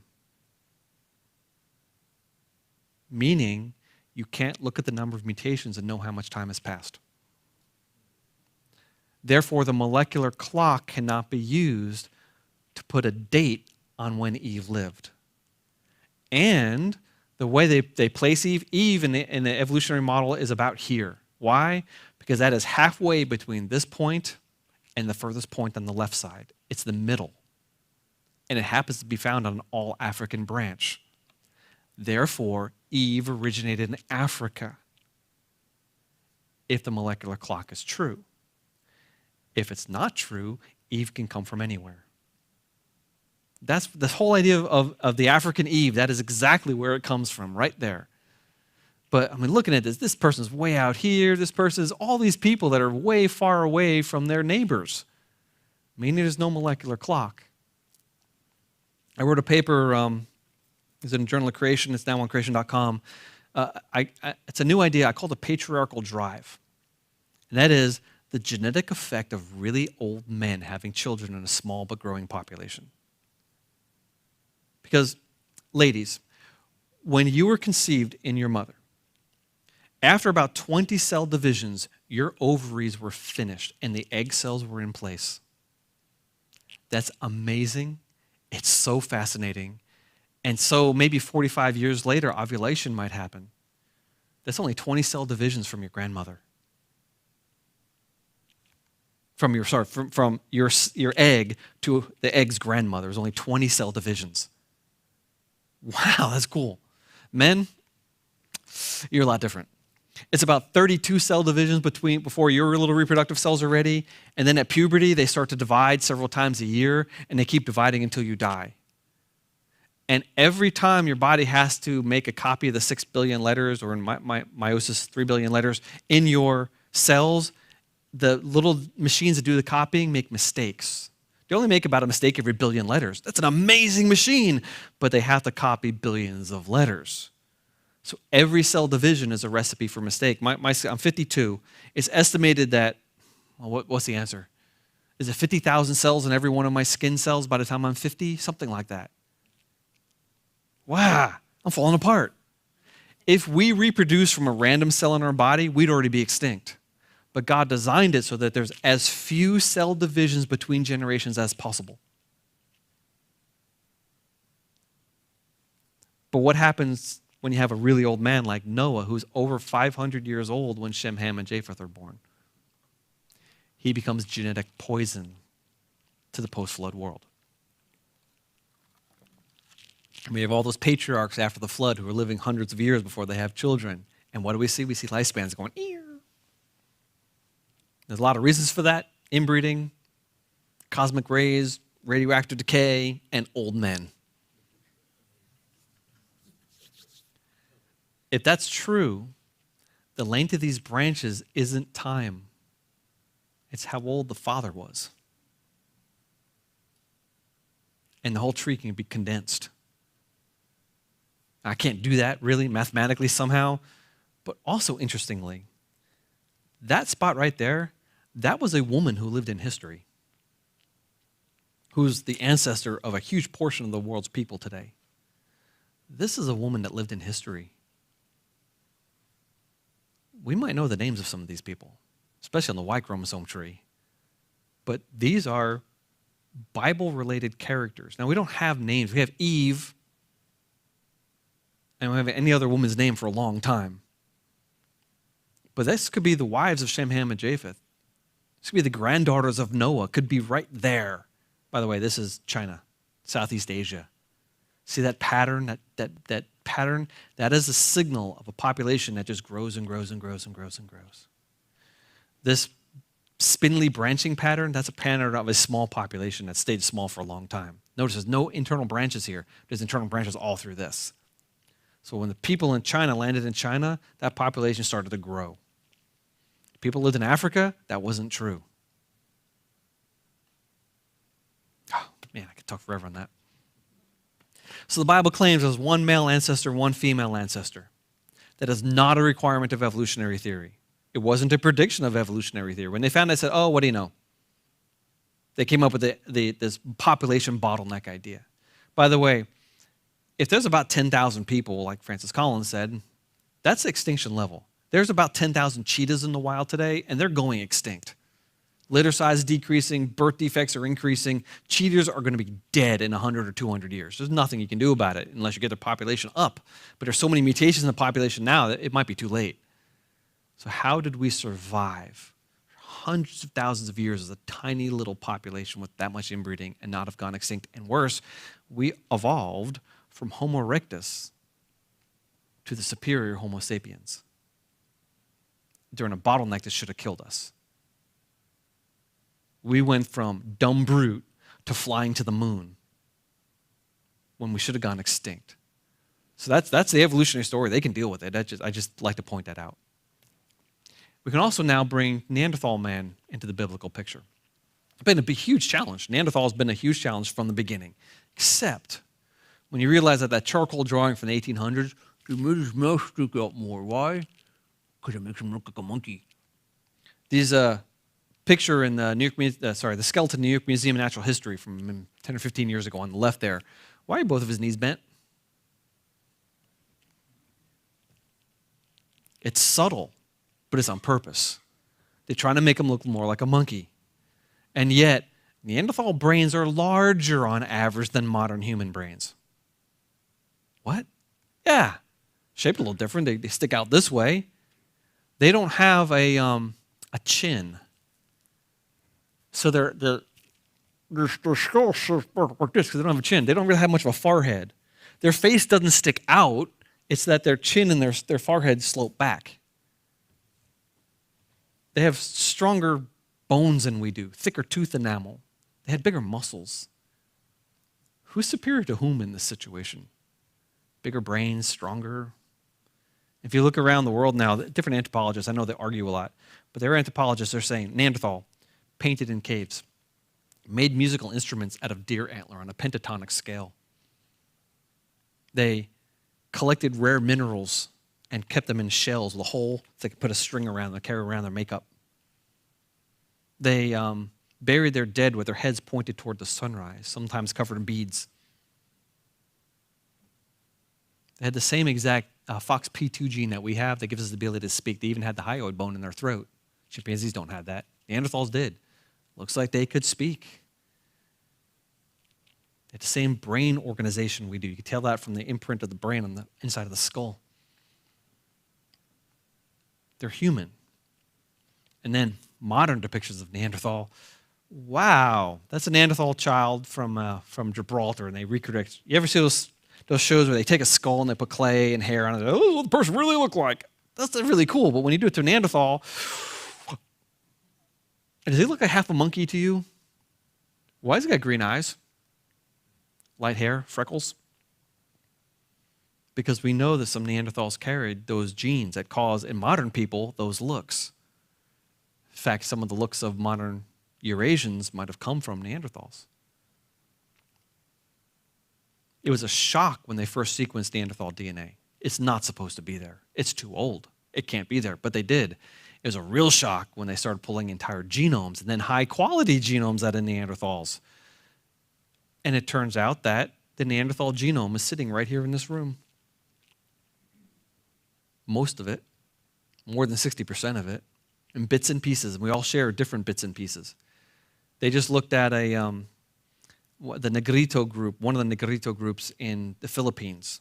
It sounds racist to say that. It means little black guy. That's just the old word, but they call themselves that, so I don't know what to call them. But it's a short people, curly hair, and real dark skin. They don't look like the rest of the Filipinos. Even before the Spanish got there, they're a different group. They have the highest levels of another archaic group called the Denisovans. They're as different from us as Neanderthals are. And we have their DNA, but they had the highest level of Denisovan ancestry in any place anyone's ever seen. They're more than 10% of their genome is non-modern. It's 3% Neanderthal, 7% or so Denisovan, and the rest of it is modern is modern human. Are they subhuman if they're 10% Neanderthal? No, they're just as intelligent as everybody else. That means Neanderthals are just as intelligent as everybody else. That means Neanderthals, because they're our ancestors and they're perfectly intelligent, were Homo sapiens, descendants of Adam, descendants of Noah, actually, because they're post-flood. All right, how do we get all the diversity in this room? There's a lot of diversity. I see people from different racial backgrounds right here. How do we get all that diversity? Well, a little bit of mutation, okay, but what if we don't have any mutation at all? Can we put all of this into two people, Adam and Eve? The answer is yeah. Sir, you have about 3 million places in your two genomes where the genome you got from your mother disagrees with the genome you got from your father. 3 million. You have 1/3 of the world's genetic diversity. Just you. If one person can have almost half, 1/3 of the world's genetic diversity, what if you put all the diversity into two people? Trivial, easy, piece of cake. You can easily fit that into Adam. This is not a stretch. Okay? Modern genetics is changing fast. This is Luis Quintana Murci. A couple years ago, he writes this. He goes, I'm going to use a big word here, phenotypic. That's the way you look. Right? The phenotype's the way you look. The genotype is your genes. He says the genes that explain the phenotypic differences, the differences in the way people look, between populations only represents a tiny part of our genome, confirming once again the concept of race from a genetic standpoint has been abolished. Well, hallelujah. Science has finally caught up with the Bible. Consider Colossians 3:11. Here there is not Greek and Jew, circumcised and uncircumcised, barbarian, Scythian, slave free, but Christ is all and in all. In Jesus, there are no racial divisions. And I thank God for that because I'm not Jewish. Oh. Look at Isaiah 59:20. A redeemer will come to Zion, to those in Jacob who turn from transgression, declares the Lord. That word redeemer is the same word used in the book of Ruth. See, Naomi had left Israel, sold her land, spent the money. She came back. I kind of want my land back. You got no money, woman. Oh, but a kinsman can step in and pay your debt. And that was Boaz. And he got Ruth in the deal. Nice deal for him. But he paid Naomi's debt to buy that land back. The kinsman redeemer is someone who's related to you that can step in and pay your debt. Well, in God's eyes, the debt is sin. The penalty is death. But again, I'm not Jewish. How can this Jewish man named Jesus step in and take my debt upon him? Well, it's because we're related through Adam. 1 Corinthians 15:45, thus is written, the first Adam became a living being, the last Adam became a life-giving spirit. With the result that in Ephesians 2:13 and 14, but now in Christ Jesus, you who once were far off have been brought near by the blood of Christ, for he himself is our peace, who has made us both one, has broken down in his flesh a dividing wall of hostility. That's the dividing wall between the Jews and everybody else. I look at my history, my people, they're gross. They're evil. They're as wicked as you can imagine. It is embarrassing reading European history. It is shocking. You know what the blood eagle is? It's what a lot of Irish kings did to each other. It's when you take the guy when he's alive and you cut open his sternum and you flip his lungs up like this to like wings, etc., etc. Yuck. And my God brought me in anyway. My ancestors didn't know anything about what was happening in the Bible. They didn't know about Abraham, Isaac, and Jacob, or King David, or this guy named Jesus. They had no clue. They were in absolute darkness. Well, hallelujah. You know, what's a race? I don't know, but I don't belong into the race that saved me. Acts 17. And he made from one man every nation of mankind to live on the face of the earth, having determined allotted periods and the boundaries of their dwelling place, that they should seek God and perhaps feel their way toward him and find him. He's actually not far from each one of us. Look, there's a lot of other questions in creation. You just listen to me for 3 hours. God bless you. You are tough people. We have books out there. I haven't even been out there. I don't know if my volunteer is keeled over from the stress, but she seemed competent when I left her 3.5 hours ago to take care of those tables. But I'll be out there answering questions afterwards. I would highly recommend you take a look at Creation Magazine. I know some people in here do get it, but sign up form is really easy. 1 year or 2 years. 1 year, you walk away with Creation Magazine. 2 year, you walk away with Creation Magazine and 2 DVDs that are stacked right up there between the magazines. One of them is Fallout, where we took a TV camera and went to college campuses all around Atlanta, and we interviewed a couple hundred students. And we just asked them, were you raised in church? Were you ever taught anything about creation and evolution? Do you still go to church? And wow, they said some very interesting things. We recorded that on camera. Another documentary, Darwin and the Voyage That Shook the World. That talk I gave in the last hour was based on my notes and research for that. That was the first movie scene I ever did. It was the first documentary we ever made. High quality footage, really interesting stuff. It's there if you get a 2-year subscription to the magazine. We also have several things like Mitochondria Eve and the Three Daughters of Noah is an earlier version of the talk I just gave you if you want to share it with somebody. But this is me in front of 700 people in Australia. And I'm saying, look, modern genetics has discovered Adam and Eve, Noah's flood, and the Tower of Babel. It's right there in the human genome. And then we also captured me at a super conference here in the States. It's a talk I gave. It's called The High-Tech Cell because my boss said I couldn't use the term genetics in the title because no one would buy it. But basically what I'm doing is, this is my favorite presentation I've ever given in my life. I'm comparing the human genome to a cell. No, sorry. I'm comparing the human genome to a computer, comparing a cell to a computer. And I said very quickly that the human genome is more complicated than any computer operating system mankind has ever invented. And it operates in 4 dimensions. Watch that. Evolution's Achilles Heels, probably the best-selling thing we've ever made. It is 3 years of my life that were poured into this. It was a lot of work, but we interviewed a bunch of PhD scientists asking them what evolution could not answer. So the book has 9 scientists, 9 chapters, the fossil record, the rock record, carbon dating, radiometric dating, Big Bang, morality and ethics, natural selection, genetics. Those are our topics. Same topics in Evolution's Achilles Heels, the documentary, but we interviewed 15 scientists. Really powerful stuff there, really good stuff. Here's Spacecraft Earth by Dr. Henry Richter. His design was the first design to do a soft landing on the moon, paving the way for NASA to land people on the moon 10 years later. He's a creationist, amazing figure, real smart guy, a really interesting book there. And I will leave you, as I promised, with 1 Peter 3:15. In your hearts, honor Christ the Lord as holy, by always being prepared to make a defense to anyone who asks you for reason for hope that's in you. And yet do it with gentleness and respect. I tell you what, that last part's the hardest part. You have all the knowledge in the world, but if you have not love,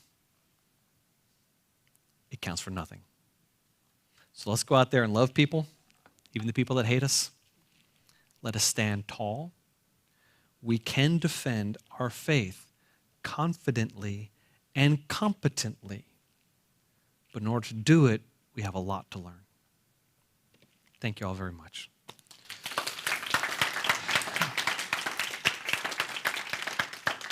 But you know what we didn't do?